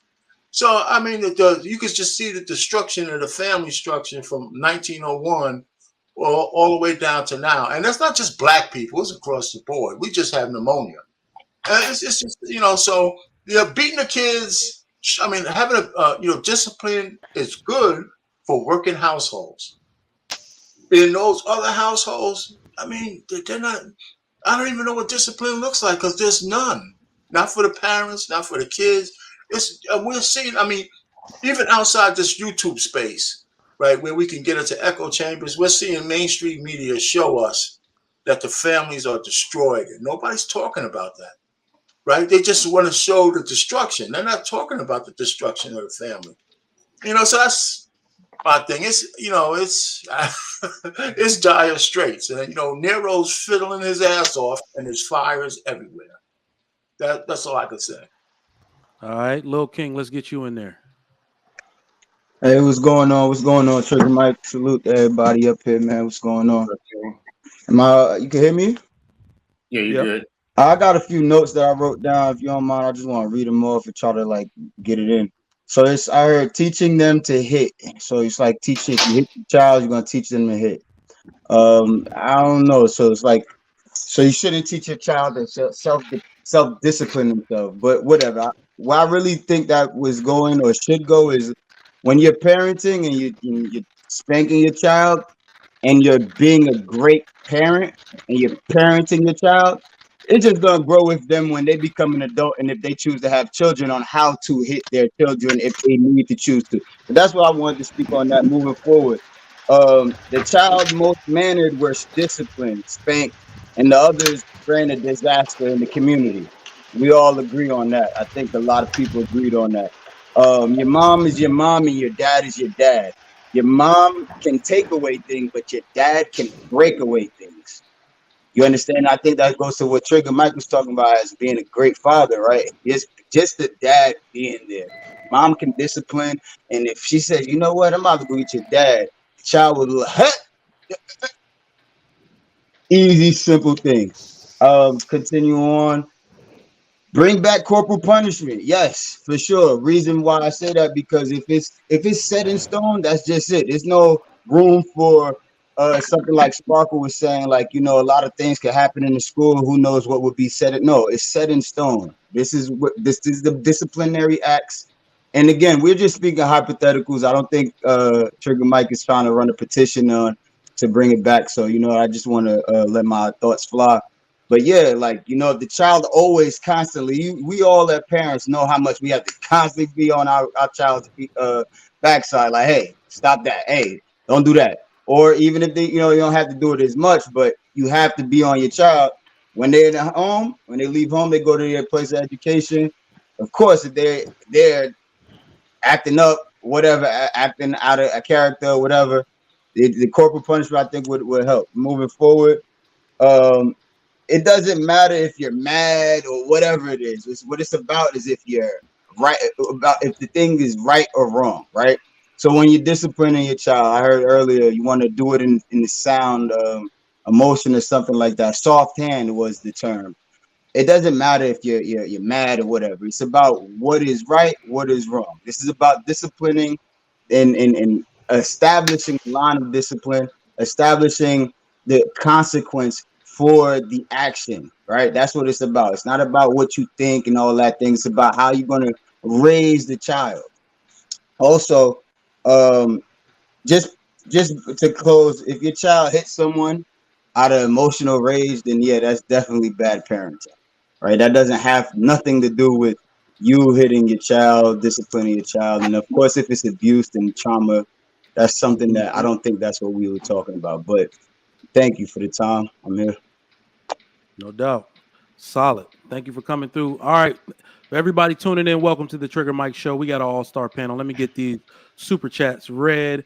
Please read the definition of abuse. Spaces, by the way. Thank you. Finally, we figure out how to say this. My dumb ass said "ça passe" once. That was wrong. Spaces. Everybody, spaces. Advanced perception, $2. There needs to be a lesson involved in discipline. That is true. FemK, $5. We appreciate that. My fiance is 6'2", 225, all muscle, and a trained fighter. I'm not comfortable with him spanking / beating our future kids, and he agrees. All right. FemK, thank you so much for your support, but I got to tell you, he How's agrees she gonna now. stop it? How's she I was gonna gonna stop say it? I was like, you can't stop that man from disciplining his kids. I'm not going to say he should beat them, and I understand that you're scared. I'm 6 foot 260. My wife can't stop me, and she should not. In fact, try. I'm gonna call your daddy, and he gonna stop you.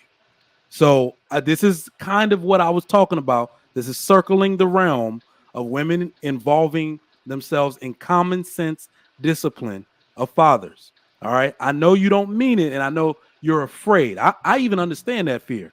My mom was standing by on a lot of my whoopings, like you can see her face, like, ooh, God, ah. But a father disciplining his son, okay, you will not understand the threshold between those two. So I can understand why it may be cringeworthy, but as long as he's not taking it into the level of abusing the child, please let it happen. Let it happen. I trust that you will understand what I'm saying, and I wish you best of luck in your marriage and with your future children. Yeah, But my ultimate congratulations. advice is do not stand in the way of a man's discipline. You He know is the what? Hey, master. Trigger, can I make a comment to that? Yeah, please jump in. I wanted to say pretty much how beautiful it is, like in a sense like that, right? Because going back where gentleman said, I became a stout height and size where any physical attention from her, it wouldn't affect me. She slapped me in my face, whatever. I grew up actually started cutting up until she started to take away my possessions. Now, I think had dad been there, excuse me, no disrespect, no offense, not speaking to anybody's specific situation, but we're going to utilize that as an example scenario. But had dad be there, right? I think it's beautiful where dad disciplining, and it's just the theatrics of mom, like, oh no, wait, no, don't kill him, don't do him. And then when dad go off, they walk away acting like he blowing off steam, and mom is there soothing him and the child, and letting the child, he or she, understand, like, hey, listen, this is what's going on. This is why it's important for you to not try to get in trouble, because that's going to be the consequence to your dad. So her husband being that big and all that, I think it'd be dope for them to use that to their advantage, because later on, and I don't like to talk about negatives and things like that, but say in a negative scenario where a child gets to become that big and stout, hey, nobody ever touched them, nobody ever told them nothing, so can't nobody tell them anything. Thank you. Can I add something to that? Yep. If possible. So what a few people say thus far, and this could just be my personal outlook. I don't like the idea that we figure we need a whooping, to our children. I think that it speaks to the fact that people don't understand actually building a household. If a child is getting a whooping, the child why they're getting a whooping, because they understand that discipline is a combination of things that I have talked to you about, things that I have expected from you. So if a whooping is happening, they already understand I've reached the level of the final structure of discipline. Now, the only time I would say that you may need to explain something is if it's outside of your normal practice and discipline. It is confusing to me, because, with my parents particularly, if we was getting whooping, we knew why. We had a household where it was heavily communicative. We expressed our gripes. They told us their expectations. But what they did effectively is that we knew what we were supposed to do. We knew we weren't supposed to lie. We knew we needed to do our chores, because they communicated effectively. But whooping was happening is because we violated something. So it wasn't like I'm whooping you because of this. We knew why. Something we crossed, a boundary we crossed. I just hear that being a regularly repeated kind of trope. So I wanted to speak to that. My mic is muted. I bet. I just want to quickly add to a point that you had, Mike. I think when it comes to discipline, especially even if we're debating whooping or not, I think this is where it's very important, and I think a lot of people have brought this point up. It's very important for you and your wife or your husband to be in unit and be a team first. And you read a script from my early days with my wife, word for word, Mike. Whereas the first time I disciplined my son, my wife jumped up, and I could see in her face what exactly she was going to say. And I said to her, I know exactly what you're going to say. Let's not do this in front of the kids. Let me get this on. Then we can go into private and have a discussion. And we spoke about it. And I said to her, why did you choose me to be the man that is going to lead a household that you want to be a part of? I have qualities that I have that you fell in love with, and you want that for our children. I'm trying to build our son based on those qualities. And if that's something that you do not want, then I don't think this relationship is going to work out the way that you think. So, and other things, disagreeing about ways of discipline in front of the kids, those are things that I had to hash out with my wife. Look, we can disagree in the ways of methods, but never in front of the kids. We are a unit first, and then private, we can have these discussions. But I think that's my point. Be a unit, be a team. If you're not, whatever method you use as discipline is never going to work. And I think someone mentioned too, that you have to be the values that you're trying to discipline your children by. I live by 3 simple qualities: accountability, resilience, and discipline. And I discipline my children based on that. I like that. Positive reinforcement. Positive reinforcement once again. It always beat, whoop, stomp, whatever, versus, hey, let's create a plan and let me show my kids how to get from A to B.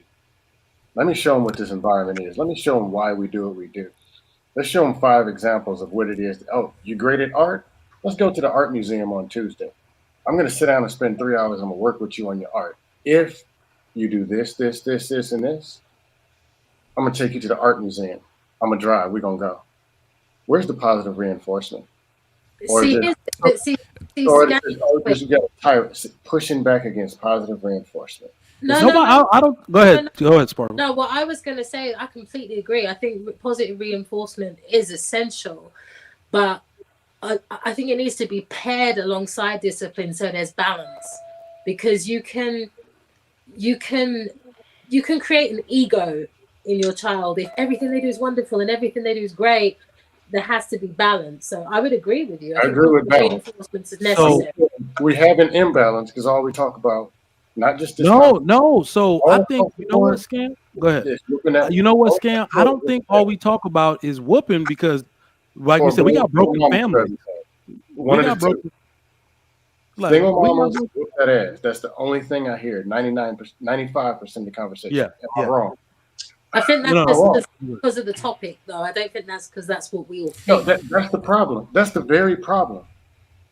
That when the topic is brought up, the actual solutions, better influence, better communication, conversation, redirecting behavior, creating a plan, creating a positive environment, is the very thing no one talks about. It's we all just brought that up, but everybody is saying if they continue to misbehave after all of that has happened, what's the next consequence? So that's where we're at with the focus is on the topic of discipline, or like spanking them. Like, I think that's the focus. Why is it the next? Y'all got it. Wait. Let me try. Everybody has said what you just said. I know what you're asking. Hang on. Let me do this. Been doing this a while. What you are asking is why we are up here talking about discipline, lack of discipline. How do we discipline? What's wrong with disciplining this and that? And what you're saying is, where's the positive reinforcement? Where's the congratulations? Where's the you can do anything you put your mind to? Where is the this and that? That comes, like Sparkle was saying, that's in tangent with discipline. You do the positive reinforcement after the discipline. This is what you did wrong. Here's what you wait. Let me finish. We heard you. Here's what you did wrong. Here's the stuff that you do right. Here's where this is going to lead you if you keep making these negative decisions. Here's what can happen if you start making better decisions. So there is positive reinforcement, but it has to come after discipline. You have to tell a child what they've done wrong and tell them what they've been doing right, and to encourage them to keep doing right. Hey man, stick with your nerdy friend that you play chess with all the time and leave these other fools alone. Stuff like that. That's positive reinforcement, pushing out the good and then kind of like trying to peel away the bad. So yes, there is positive reinforcement. And yeah, we're that's not maybe the question at hand, but there's plenty of that. But it has to come. But the problem with children today is lack of discipline.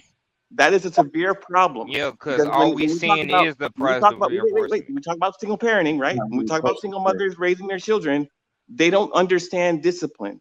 Because if they did, their children would never be out of hand. You wouldn't need these severe beatings. They wouldn't be as unruly and as disrespectful as they are coming up. If they had discipline, you know how to treat others with respect because you've been instilled with that all your life. And that's what's lacking here, discipline. That You missed the usually whole comes from point. the father. The point is positive reinforcement, proper planning, and spending quality time with the kids comes before discipline. I agree with that. I agree with that. So I don't agree think with that. You're letting I the don't think kids anybody is. and you beat them first, then you teach them what to do. Versus Yeah, but teach no, them what to do, Okay, then so what nobody's do you arguing do? that. What do you Y'all, hold y'all, on, hold on, real You quick, know hold what? on, real quick, What do hold on, you real do quick. after all Nobody of that? here that's is what he gonna just said. argue. Nobody here is gonna argue that that is not the way it goes. But I think you're talking about it idealistically as if that can happen Yes. without fail. That shit can fail. In Yes. fact, You're that correct. shit does fail in today's society because if we want to talk about, let's take it off of black kids. You want to talk about white kids?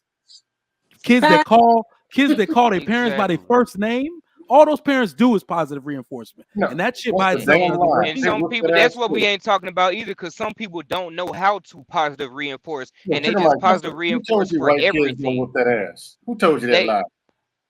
Well, a lot of them don't. Let's just be real. That's a We damn know a lot lie. of them don't. We know No, a lot of them don't. he's not I lying. I mean, mean, in a We utopian know a lot. that is society, So, in a so utopian society, I can see all this working. No, in the We fictional live in a society, society people think where white people are God. women Okay, are what's that? having Let chicks, Mr. Rich go. women Let are Mr. having kids like feral animals in the woods. How are they gonna do positive reinforcement? I mean, come Exactly. on. I mean, that's society. Who are we You're talking Okay, overthinking about? it. so it's idealistic because everything you're talking about is not only 100% true, it works best within the family structure. So Exactly. That is it true. is literally Exactly. put to the two-parent wayside when household. we talking about how to structure broken children who got to walk For past broken crackheads family. shitting on the floor every day. Positive reinforcement for that child is on Men coming in and out of the the house. back burner. Well, all We kinds need of crap, serious man. I mean, intervention. It's very hard for me at times because I'm divorced, right? I have 3 children and they're twin boys and the sister. Okay. You get them all calm. I do the positive reinforcement. Okay, guys, let's put on a movie, let's chill while I'm cooking dinner. Next thing I know, oh, so punch me in the face. And like they're like all over the place. You're like, oh God. So there I go with that. Okay, guys, don't make me come in there. All right. So No, you that's would think that would do something. No. And then they just continue. Then I got to go in there. Well, And I then think everybody's getting it at this point. right. That's I, the Because I, I that, I that's haven't. what talked to you 5,000 times. I tried to be nice. I tried to give the gentle parenting and redirect all that. And sometimes the kids, they just be in their feelings and you just got to go. And I I, hate getting to that point because I'm trying to, cook dinner or I'm doing something else. And a lot of women, like the single moms, they probably weren't ready to be moms. You know what I'm saying? They're just trying to be sexually liberated. Now they're having kids and they really they kids themselves. And then women working all day, all those things that they going on and frizzled in their heads. And them kids, they just hit that nerve and then there it is. It's crazy because I know how it is. I try to have positive reinforcement like Scam likely talk about, but sometimes they don't even listen to that. And I don't have the leverage of their dad. And even when I did have the leverage of their dad, it was more like I was talking. I was like, come on, I need help. I need some help, man. I think that wasn't what I was let me saying. Nobody has said let what me Calling you a happens minister of after the consequences. positive That's different. reinforcement doesn't work. let me What do let Do we me you do? know? Go ahead. Go ahead, let me JP. let me What would you? Okay, Scam likely. So we going with the positive reinforcement, which by the No, way you're nobody twisting what said I'm they had. saying. No, hold on. We're going with the positive reinforcement, which by the way nobody disagreed with you on. We're just saying that I'm saying that not every parent knows how to do it because that's why some kids end up spoiled for nothing. But my point is what's your next step after you did all this positive reinforcement You discipline your child that way, and they continue to not listen. That's where we're saying we feel like a Oh, whooping then should it's come in. fine. And by the way, people Fine are for the negative. Yeah. people are sensationalizing it by saying beating a child. When nobody said beating a child. Everybody up here disagree with a beating. But a spanking or a whipping, that's totally different than a beating. So if you're gonna use the word beating to make your argument, that's not what anybody's talking about up here. Well, I think even with what wife school said, and this is no knock to you, my sister. Your environment is your responsibility. Like your children are going to respond to what they know their limitations are. Overwhelmingly, I see parents parent through a like they have um they're powerless in their parental role. That's nonsense. Children are only supposed to be provided for, protected, loved. Everything else is extra. If you have iPads, if you have internet, if you that's extra. And I don't see there ever being that. Children respond really well when you give them directives, when they understand what their job is, and I have the privilege of hanging and helping to usher certain kids into their development. They have to know why I'm doing what I'm doing. When I get home from school, whatever, I'm supposed to do my homework. I'm supposed to do this. I'm supposed to do that. If those things are not being done, well, then the parent has to be enforcing it by asking, "What's your job? What have I asked you to do?" The response of their acting outside of, I guess, alignment or them having those tit for tats. You said you have 3 children. Well, what is their role in that hierarchy?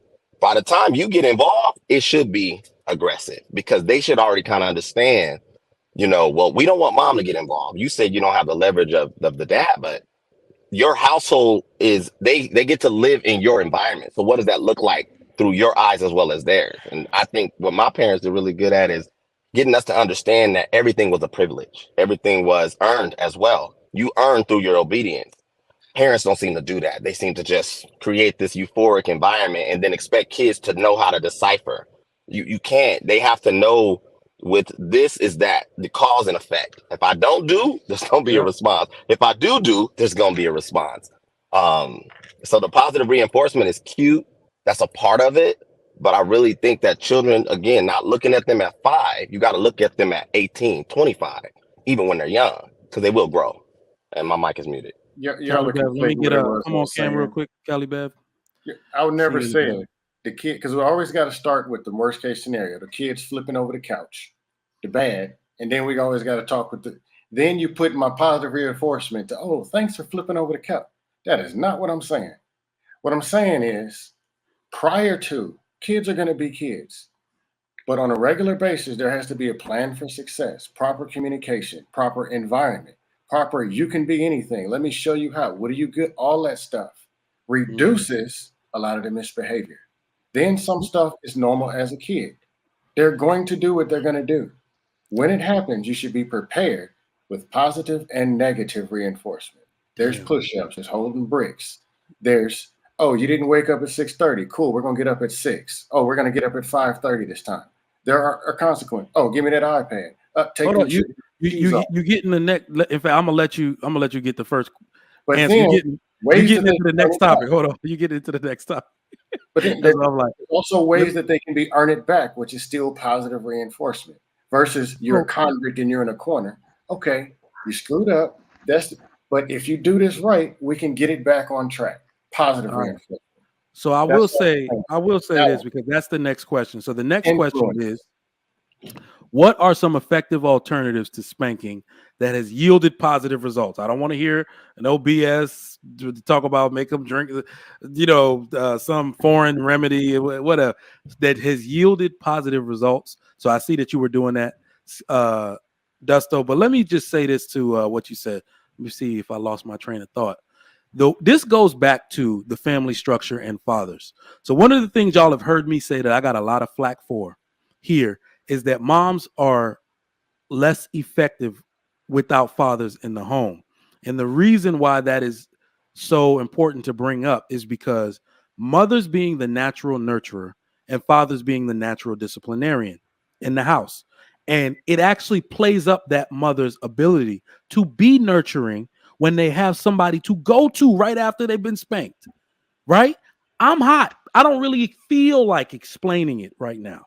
Okay. But I just did the spanking. I just did the redirecting. So here's the funny thing. I felt like shit even when I wasn't spanked, right? Just knowing my father was disappointed in me would bring tears to my eyes. And just having another person to go to, because he ain't trying to talk to me right now. You see what I'm saying? That played up her effectiveness as a nurturer. You know why he did that. You can't keep doing that. Your father feels really strong about that. You see what I'm saying?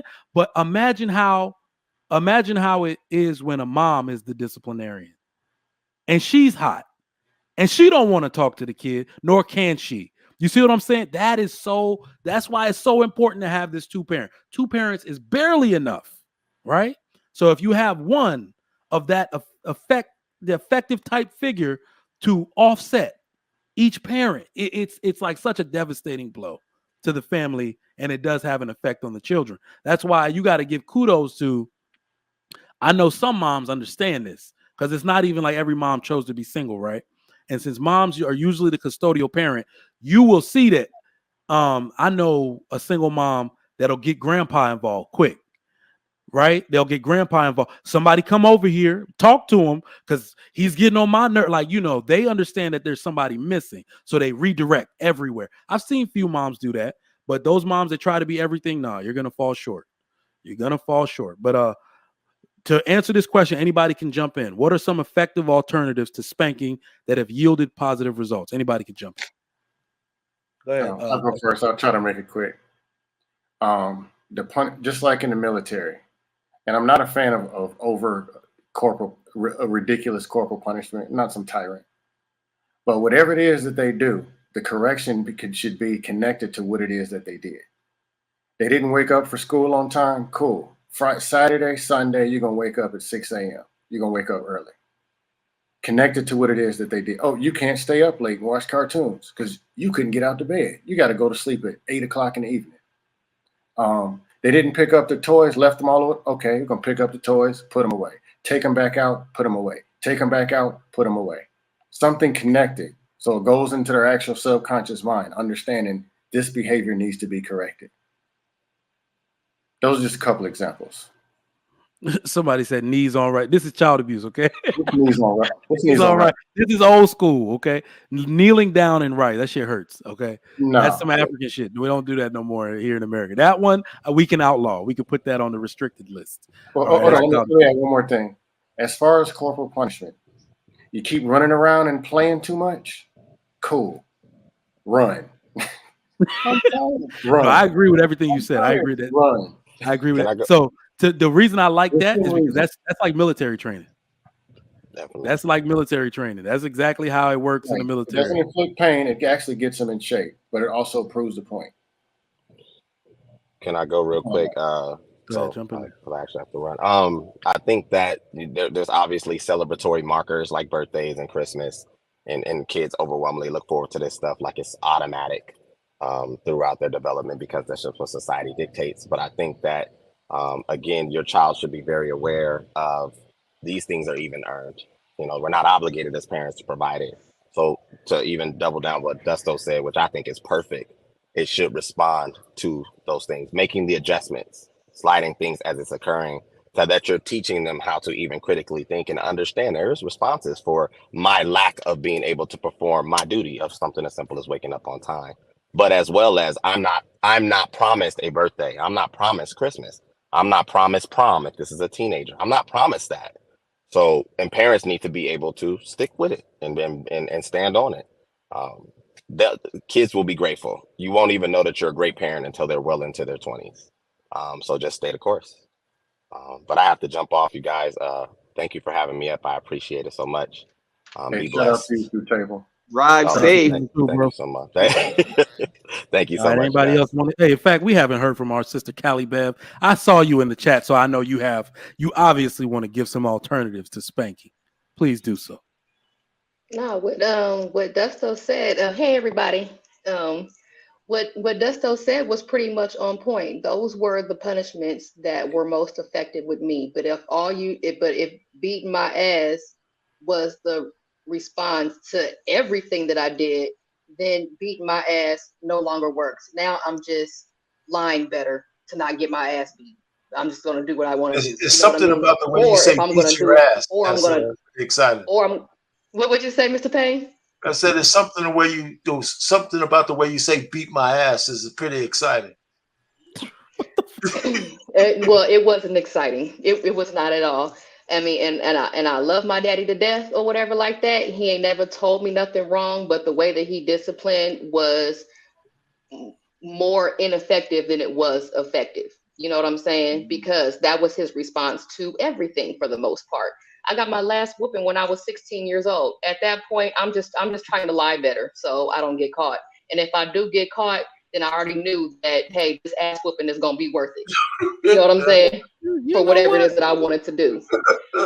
You know what I mean? And they were on my head. They were on my neck. They followed up. That's how I got caught. You know what I'm saying? They followed up and was checking and all that kind of stuff like that. They were involved parents. But, at the end of the day, beating my ass, don't work. And although I understand why I got my ass beat, I don't understand why I'm bleeding right now. You know what I'm Goddamn. saying? Why Oh, why am I jeez. bleeding? You know what I mean? Some of that shit is just unwarranted. Why? Okay, I understand. Yeah, you're hitting me right now, right? But at a certain point, I got to the point where he was like, "Now you want me to go ahead and work on the other side of your face?" I turned the other cheek. Was like, "Well, go ahead then, because you're gonna do the shit anyway. You're gonna do something. You're gonna hit me anyway. So you might as well go ahead and hit the other side because I'm over it at this point." So, the groundings worked a whole lot better than putting your hands on me. But the thing is that every kid is different. Right. Every kid is different. My 3 kids or whatever, my middle child, you raise one eyebrow or whatever to him and he gets in line. My oldest child, he had to get the pops on the butt. You know what I'm saying? When they were younger. Every kid is different. My baby boy, he's still baby boy. He's still playing up the baby shit. He ain't really getting into nothing. He's just watching everybody else get in trouble and flying under the radar at this point. But whatchamacallit, it just all depends on the child. There's no one size fits all. But the most effective thing is that across the board is what Dusto was saying. Make the punishment relevant to the infraction. There's really no way that you can pretty much go wrong with that. And I'm muted. There you go. That was Alternative tough, Kelly. spankings. There's a so when I was when I was here during the summer in Houston, I used to play around with the neighborhood kids. I remember I was running and I threw a squirt gun because I didn't want her to have it or something, and it broke and it chipped. And her father was like, here's what we're gonna do. Like when it's nice and warm, me and you, we're gonna get up at like 7 in the morning and we're gonna wash the car. I'm like, okay. It didn't sound. I mean, to me, a kid. I mean, if you think about it, what he was trying to teach me is, hey, you did this, and this is what you're gonna do to make up for it. So, I mean, for me, after like 8 something, I'm like, okay, wash the car. That's not so horrible. Now, Saturday came, washed the car, it was fine. But after that, I never forgot. Even I'm like 41 now. I never forgot that. Right. I mean, it's something stupid, but I think what I took away from it was the fact that this man, who wasn't my father, who wasn't related to me at all, could enforce a type of punishment for what I did, even though he quote unquote he took it upon himself to hold me accountable, and that's what a responsible father does. Whether or not it's his child or somebody else's child, they have the authority to do that, especially in my neighborhood, especially in the 90s. I mean, a lot of that's missing. A lot of the old school neighborhood men that watch these children play all day or whatever, they used to be able to have that authority over you, be like, hey, don't be running in the street. Or if you go in the store, you better look both ways before crossing the street. Or even the store owner or the store who's behind the counter had some kind of authority over you as a child. As a child, when we came up, we listened to and respected the words of adults. That's just how we were raised. Now, with each generation, like I was saying, it's just less and less discipline. And you see that, right? But I mean, I think the solution to this kind of problem is kind of like more men without spankings, but you have more authority. Because with like power and authority and discipline and structure, when you see that around men, you really don't want to act up. Not as a kid. Yeah, you may run and do this. If you think about every movie you ever saw, right? Think about it. Kids are running around, playing soccer, doing things, throwing things, and then they run into a group of serious ass men. And then what's their behavior? They ain't running around no more. They're like, excuse me, sir, let me take my childlike bullshit and move out of your way. Like they know. Damn, you just made one hell of a point.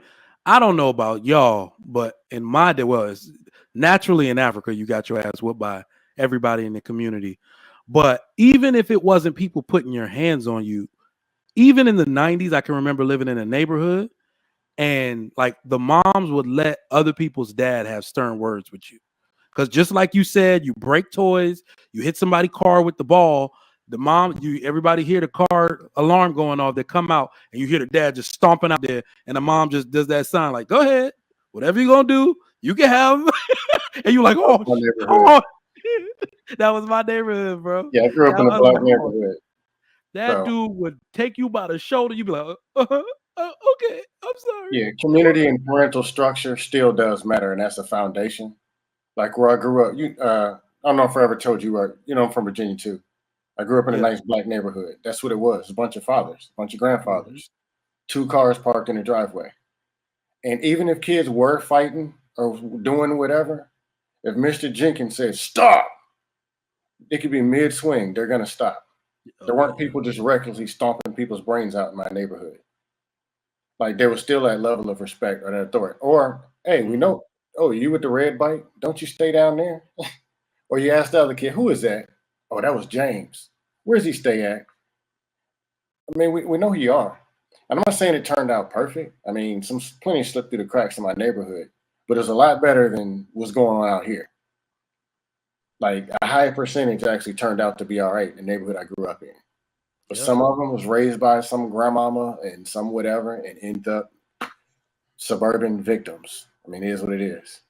But the worst That's thing how it about is it, in my though, neighborhood right now. And I live in an all black neighborhood. I'm a self-segregationist, but everybody knows who everybody else's parents are. You know what I mean? They all go and they play in my backyard or whatever like that, playing football and whatnot. But if somebody's cutting up or whatever, I'll go outside or my husband will go outside and they know that, hey, I know I have your parents' telephone number. I'm going to call them. I'm going to walk you down to your parents' house. You know what I mean? Whether it's a single mother home or whether it's a 2-parent home, those kids know better. So it's all about knowing who your kids are playing with and having contact with those parents. I 100% agree with that, Dusto. Yeah, I'm just saying behavior as a whole starts with environment. It starts with planning. So I'm just more pushing back. I probably pissed a few y'all off, but that's my norm anyway. All I'm saying is, look, if you want a positive environment, a positive solution for your children, start with some kind of structure and an actual plan that is aimed towards them getting to this result versus just sitting them there and sitting over here with a belt cracking them. And same thing with the conversations. A lot of the conversations that take place initiate certain reactions and behaviors. If you say we're going to beat up single moms on panels, that's what you're going to get. Angry single moms yakking and quacking because that's what you asked for. Mm-hmm. If it's uplifting women, it's going to be some feminists that come in here. But how you respond is what changes the environment of the conversation. And some people, yes, they're out of control. But even positive reinforcement, the same thing with the kids, changes the conversation. Now, you might get clicks and views if you just beat them up. I mean, it's a business. I get it. And I might come on and troll. I get it. But I'm talking about if you're really trying to affect change or get a positive result, it can't be done off of negative energy or improper planning, lack of influence, no critical thinking, just being a robotic tyrant. It doesn't work.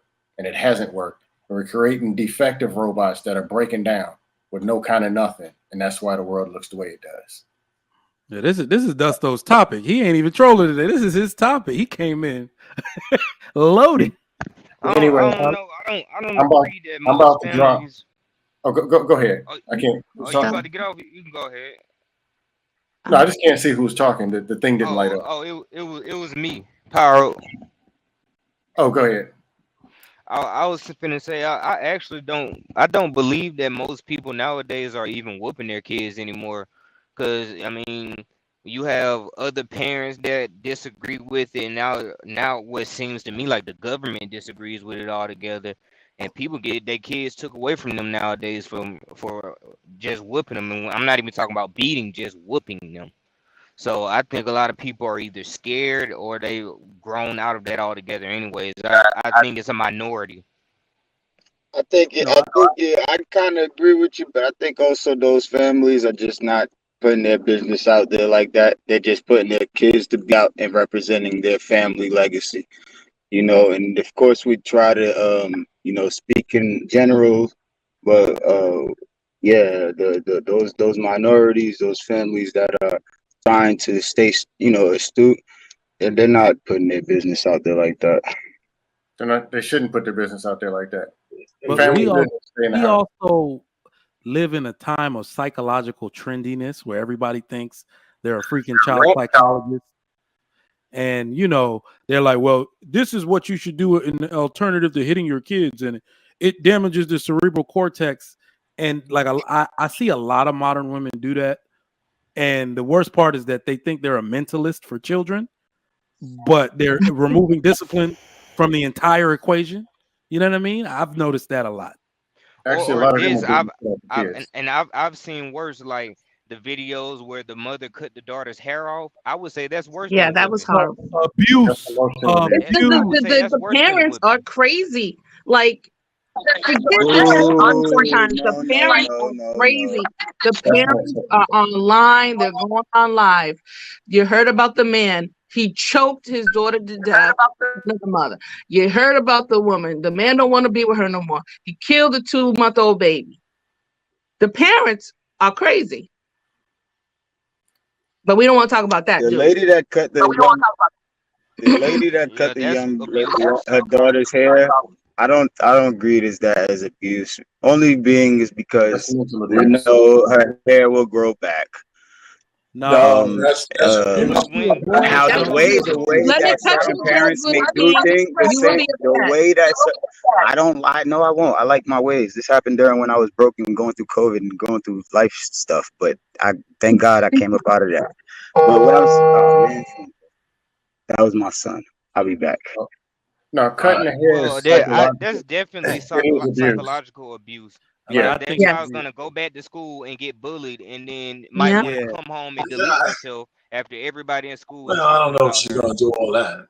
But I think a better one for that cutting the hair was when the kid cut his son's hair into the George Jefferson thing. The guy, he cut the Gulf of Mexico in there. I think all of it. So here's why. Okay, here's why I wouldn't do it. Here's why I wouldn't do it. Too far. We said, we gotta develop. We gotta watch children and what they hold dear, right? Because we as parents got to understand we can absolutely take it too far. And this is why I said you can't do the old school method. We got to advance things, right? The whole community don't even know what that means. So now kids put a lot of their identity in the way they look. I think that is too traumatizing to them. To go to school with a George Jefferson, they on your head. Yeah, I was about to say. A lot of it used to be, because we call them fashion Negroes now. Like, a lot of the boys are into fashion, how they look, the way their hair is cut. That, to me, it's like I want to embarrass them in my presence, not in the presence of others. Like, humiliate them in the presence of their peers. I think that's some stuff you may not come back from. I think mentally you can. Yeah, that's why I cut all my hair off. I started to get to George Jefferson. I said, man, and then I said, I'm bad enough, man. The George Jefferson, no way, man. It's just starting to get old. That's a punishment that's gonna last way longer than it should. Because even after that little girl grows her hair back, 3-4 years in school, kids are still gonna be talking. Remember when your mama cut all your hair off? You was looking like this. I was gonna say, oh, you look like a lollipop. And then kids. My goal is to make them feel. In fact, I don't even like the term humiliate. I want them to feel shame for their actions either in my presence or everybody else is going to affect. In this house, you can feel absolute shame. Your sister needs to see it. You know, your brother needs to see it, so they know what's coming for them if they do the same behavior. But if I got to humiliate you outside to assert my authority, I think I'm doing something wrong. I think I'm doing something. I agree. Now, if you want to talk about hair, then I was gonna say, if you want to talk about hair, then as a punishment, I wouldn't let him get the style that he wanted. But as far as cutting it off or cutting it ugly, like, okay, you want a mohawk, you're not getting a mohawk, you getting a regular fade. Yeah. That actually happened to me. I remember back there used to have once upon a time when children used to be cared for in the village by the whole village and looked after for. But then when children would do things of shame, the parents would mark them as shameful. And it would go on for a period of time where, of course, I understand what you said, Trigger, inside the home, yet it must be somewhere outside the home where people understand, again, this child is marked with shame because they have done something shameful. So then when the child is going out in the village and going around and everyone is, teaching with that adequate neglect, hey, I used to give you free bakery today, a free, ice cream and things like that today, you're shameful. So we're not going to do that. And, things like that. You're not wrong. You're not wrong by any means, but that's cultural. When the culture is that the community raises the child, the community can discipline the child in that way. That way, everybody that's why I kind of alluded to everybody understanding what was going on and within the discipline, within the realm of discipline. That is absolutely what happens. Like, everybody shames a child. Not only that, you got to go sweep at this person's barbershop. They already know what's up. They're not going to treat you like everything's cool. They're going to talk to you about what you did. That is cultural. That's what they do in the Middle Eastern communities. That's what they do in the J community and the African community. Everybody, you're going to get whooped either mentally or physically by everybody, all your aunts and everything. Now, that's not what's going on in these houses. So that's why it's kind of bad to give that expectation, because the only way to do it is to humiliate them so everybody understands. And humiliation for children, especially in a repeated fashion, I think is abuse. Yeah, I think it's a cause and effect. With a lot of consequences that are administered, it's about cause and effect. Meaning some people can take pain and it doesn't faze them. So their trauma is they're not going to be traumatified. Some of them just, you talking so negative all the time. You ain't nothing. You a screw up. Look at you. Sometimes that causes more trauma than hitting them with a brick. It depends on the kid. But the goal all across the board is to do something that's effective and get the right result. And a lot of stuff people are doing is not getting the right result. People's confidence is in the gutter. People's family structure or belief in people just working together with the person to the left, their love, their respect for people is low. And it's a problem. And people just want to beat the shit out of everybody. That too. People just violent. You're right. People just violent. I think that's a very important point that you bring up. What's already going on. And hold on. Paulo Festa, shout out to you for the positive reinforcement. I saw your daughter come by. Salute to you. Oh, right. Sorry, it's early morning here. She just woke up. So. No, I like the positive reinforcement. Where you said you're in New Zealand? Where is New Zealand? Right below Australia. You're in Oceania. Where the hell is Oceania? Oh, we need a geographical class. Jesus Christ, man, what's going on, Mike? Mike, with the color. I thought you were a teacher. I'm thinking Virginia Beach. Oceania, I'm thinking Virginia Beach. I tell you that's what I thought. Yo, okay. I'm actually very. Oh, so New Zealand isn't that. Wait, how far is it from the U.S.? 12 hours or something. Probably California. 12 hours or more. Oh, this thing lying there. Never mind. It's close to Australia. Yeah, so I thought this thing was like by Hawaii. My whole life, I thought this was by Hawaii. This is bad. Damn. Horrible. You got to meet people to take interest, Yeah, so hey, I'm about to drop off, but appreciate the conversation. Appreciate your insight today, man. Very insightful. I'm just trying to put out some solutions to some of the problems, or I could just be trying. Very insightful. No, this was your topic. I agree with a lot of what you said. I agree with a lot of what you said. Your topic. And also, I don't know everything. I'm not a parent yet, but I mean, we can all learn if we actually have better conversations on certain topics. This is a sensitive topic. I'm just saying. Yeah. Y'all have a good day. Thank you. Appreciate your input, bro. Salute, bro. All right, let's wait. Paolo, did you finish your thought? I was gonna go into what Scam was saying, but I'll go back to your question first, Mike. I think for me, and this is my personal ethos on what are some positive or other ways of disciplining your children other than just spanking. I think for personally, it starts with me. It doesn't even start with the kids. It starts with me, and then it goes on to me and my wife. What do I mean by that? If I'm an undisciplined man with no leadership quality and emotional, I cannot expect my children to follow my lead or any of my discipline. Mm-hmm. That's foundational to me. So if I can't sort my own life out together, then discipline's out the window. Then it's me and my wife. If me and my wife are not a unit in front of our children in the ways that we discipline or interact, even the way that we love each other in front of them, if that does not look like the model of what a relationship should be, forget about discipline altogether.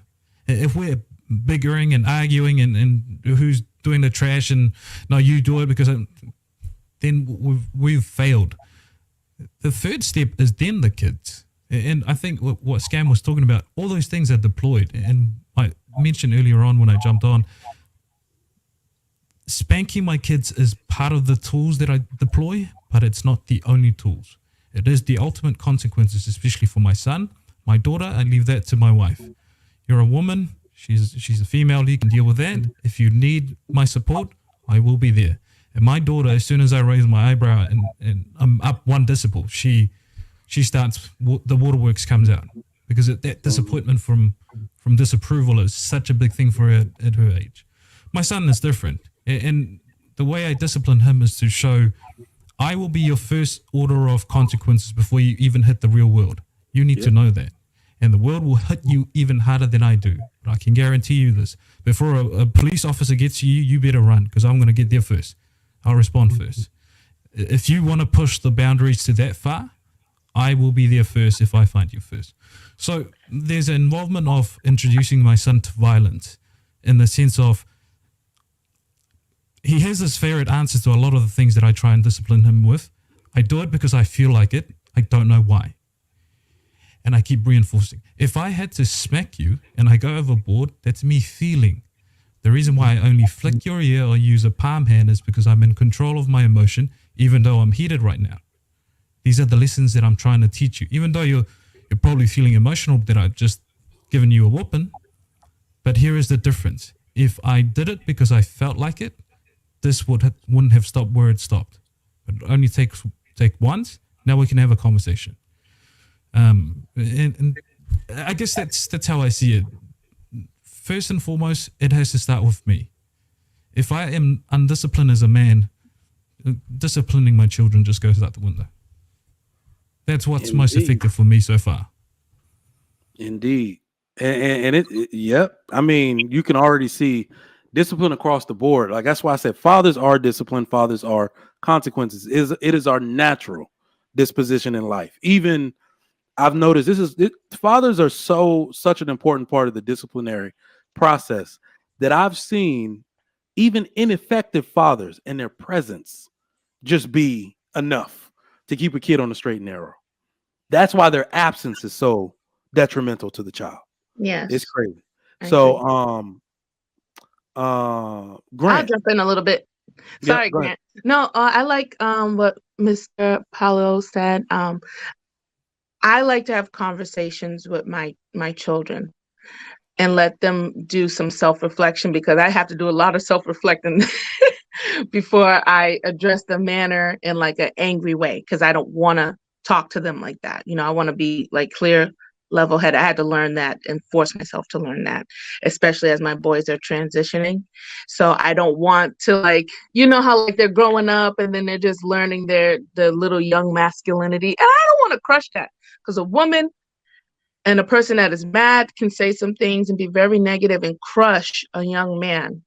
And I've been really trying to be careful about that, with letting them express themselves on how they felt in the manner, but not try to say, I don't want them to hold back and be like a punk. You know what I'm saying? So it's a balance, and it's like hard because there's some things I just don't understand about masculinity, but I always want them to be able to express themselves and, not feel like, like a punk, as they Can I ask you a question on that point? When you said transitioning, I took a deep breath and then you went on. I said, okay. I mean, not that kind of not that kind of like be careful with those words. Like they're getting older, they're getting a little scent under their arms, so their body's changing. Oh shoot, man! So it's like it's a beautiful thing to see. Go ahead. I mean, if you want to answer, maybe you must have answered this before. Where's their pops at? Is he still alive? Yeah. But he's not involved, kind of. Yeah, he's not involved. It's been like that for a very long time. I just wanted to know because you were saying male. No, I can tell my story, and I don't talk bad about. I only just talk about the facts. You know what I'm saying? Yeah. I make this apparent because it's very important. Like True said, learning who you're coupling with to have children with. That's very important. Even from a man's standpoint, because even though I thought I was doing everything and I, got my husband, I had my children through that, but it was like, then I had to see all the stuff that was unfolding in his life. You know what I'm saying? I'm like, oh my God, this is crazy. So like his environment wasn't stable. Mine was. I had my parents, but his environment wasn't. So it's like, it's kind of hard to like, say like, I don't judge him too much because he didn't have that example. You know what I'm saying? He didn't know how to be disciplined. He didn't probably know how to address certain things based on how he was raised. So, but it's trickled down to my children. So I'm just like, hey, you should spend time with your children. Just like the positive reinforcement. Oh my God. So like, just even the fact that they're yours, you should want to spend that time with them. Go to the bar. It's free. There's so many things that are just free. It's just your presence will make them happy. Just your voice will make them whatever. And so the fact that even me stating that and that doesn't drive it and your heart isn't connected to them like that, that's what hurts me and that's what hurts them. So it's like, how do I make up for it? It's like, man, this sucks. That's why I would hope in the future pair it with a good, strong man and respect him enough to be able to instill some sort of a good foundation and masculinity, not asking them to be their dad, but I mean, just that masculinity is just so important, especially for our Black boys. And I try to have as much help as I can so that I do not damage that. So I definitely don't damage the father. I don't damage the image of their father. Are they in high school yet? No, my babies are my boys are going to be 10 years old. I'm gonna let you go. One of the things I didn't realize this that helped me out growing up in an all female, not mostly female household. I went to all boys high school. I'm thinking about that. I had all boys high school. It was a Catholic high school, and all of the dean. We had a dean of discipline. He was 6'8". German dude. God damn. Man. This guy, everybody looked up to this guy. He used to walk the halls, man. Literally. We had a lot of male teachers. And, it just kind of dawned on me because I had this yearning to get the hell out of my house, not because the women were bad. It's just I couldn't talk to anybody. After you start getting older. So, but going to all boys high school, I'm thinking, that's where I kind of got it from. Because you had to deal with, men getting into their puberty and masculine. Because when you leave, you're 18, so you're pretty much, a young man. So I thought that helped me. I think that really did.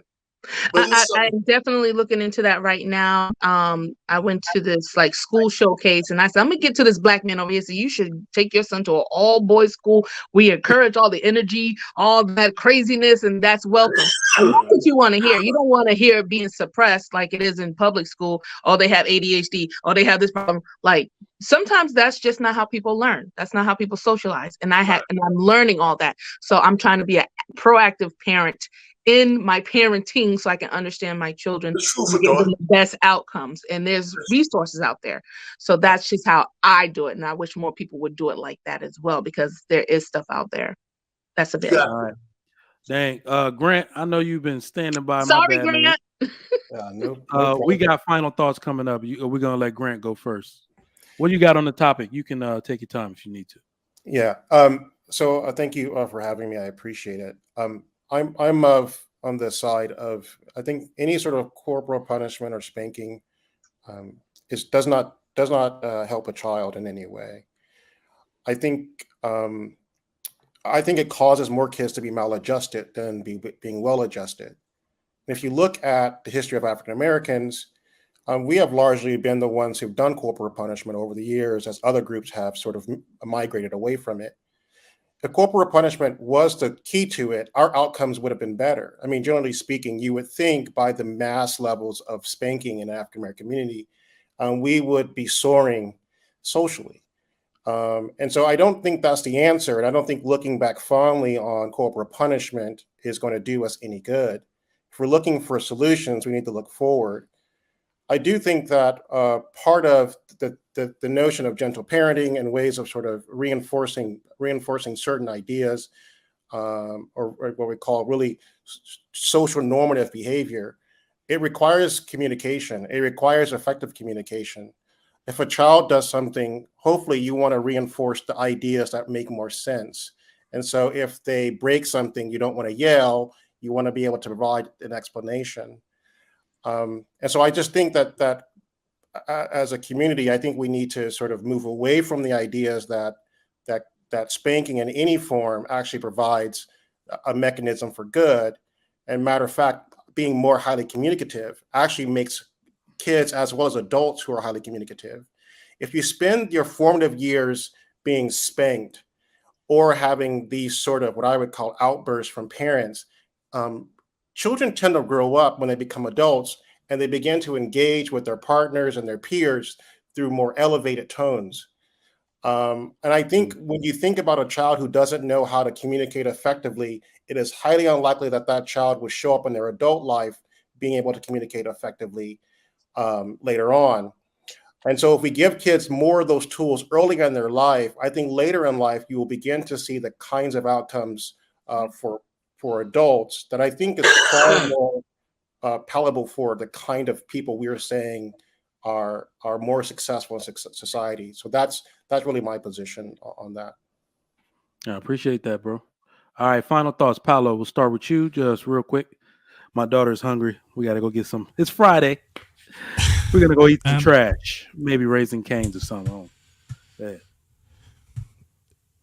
Look, first and foremost, really appreciate the opportunity to come up here and share some thoughts. I'm 29, so a lot of the things that I sit up here and talk about might just go over some of y'all head, and I understand that and respect everyone else's opinion. But my final thoughts are, when it comes to young men and young boys, this is a lot of my stance in the way that I disciplined. We often look at these things as negative, and I can understand why. But I think one of the advantages that we do have now is time.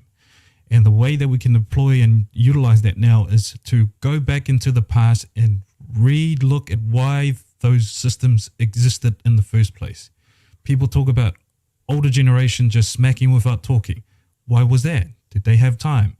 If I reflect back on the Polynesian community, they used corporate punishment without the communication because they did not have the time. They were traveling overseas, working in all different ways and manners, and the only way that they could get you to walk the straight and narrow was to smack you and then get back to another 12-hour shift. We have the time. We can analyze, get away from the emotional attachment that we have to a lot of our experiences, and actually sit down as an adult and break down those processes. Not all bad things that we label now as negatives were bad. It was just a way of reinforcing certain principles. And finally, for the young men, if you're disciplining without any principle, you're not disciplining. You have to understand what your values and principles are as a man first before you can utilize discipline in any capacity. Again, Mike, thank you for having me. Really enjoyed it. And to everyone else on the panel, thank you for allowing me to share my thoughts. No doubt. You're always welcome, bro. Wife School, final thoughts. All right. I definitely think that we should really get to know ourselves and our limits as parents, knowing what our triggers are, and really go from level 10 to level 2 and assess the situation before we act.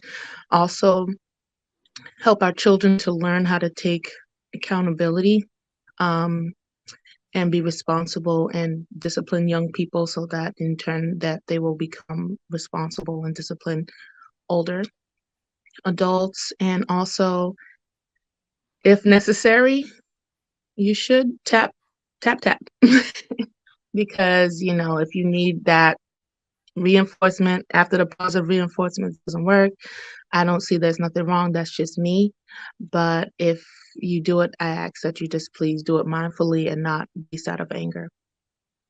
All right, JT, what you got, man? Take us out. Okay, yeah. I agree with what everybody said tonight. Positive reinforcement should definitely come. But I also do believe in whoopings. I repeat, whoopings, not beatings, not whippings.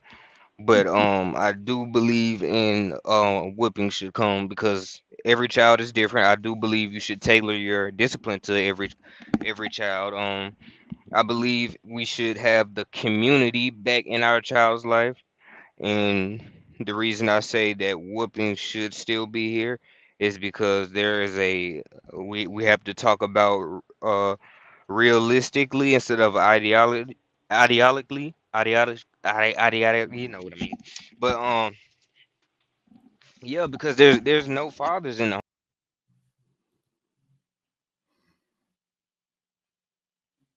Damn. All right, y'all. Damn. I hope I didn't do that. No, he lost connection. All right, y'all. I want to thank the panel for coming on today. This is one hell of a topic. Hell of a good insight. I knew this was going to be good. All right, y'all. I'll see y'all on Monday. All right. Peace. Okay. So, everybody, thank y'all for coming through. This was one hell of an episode. Play it back. Save this.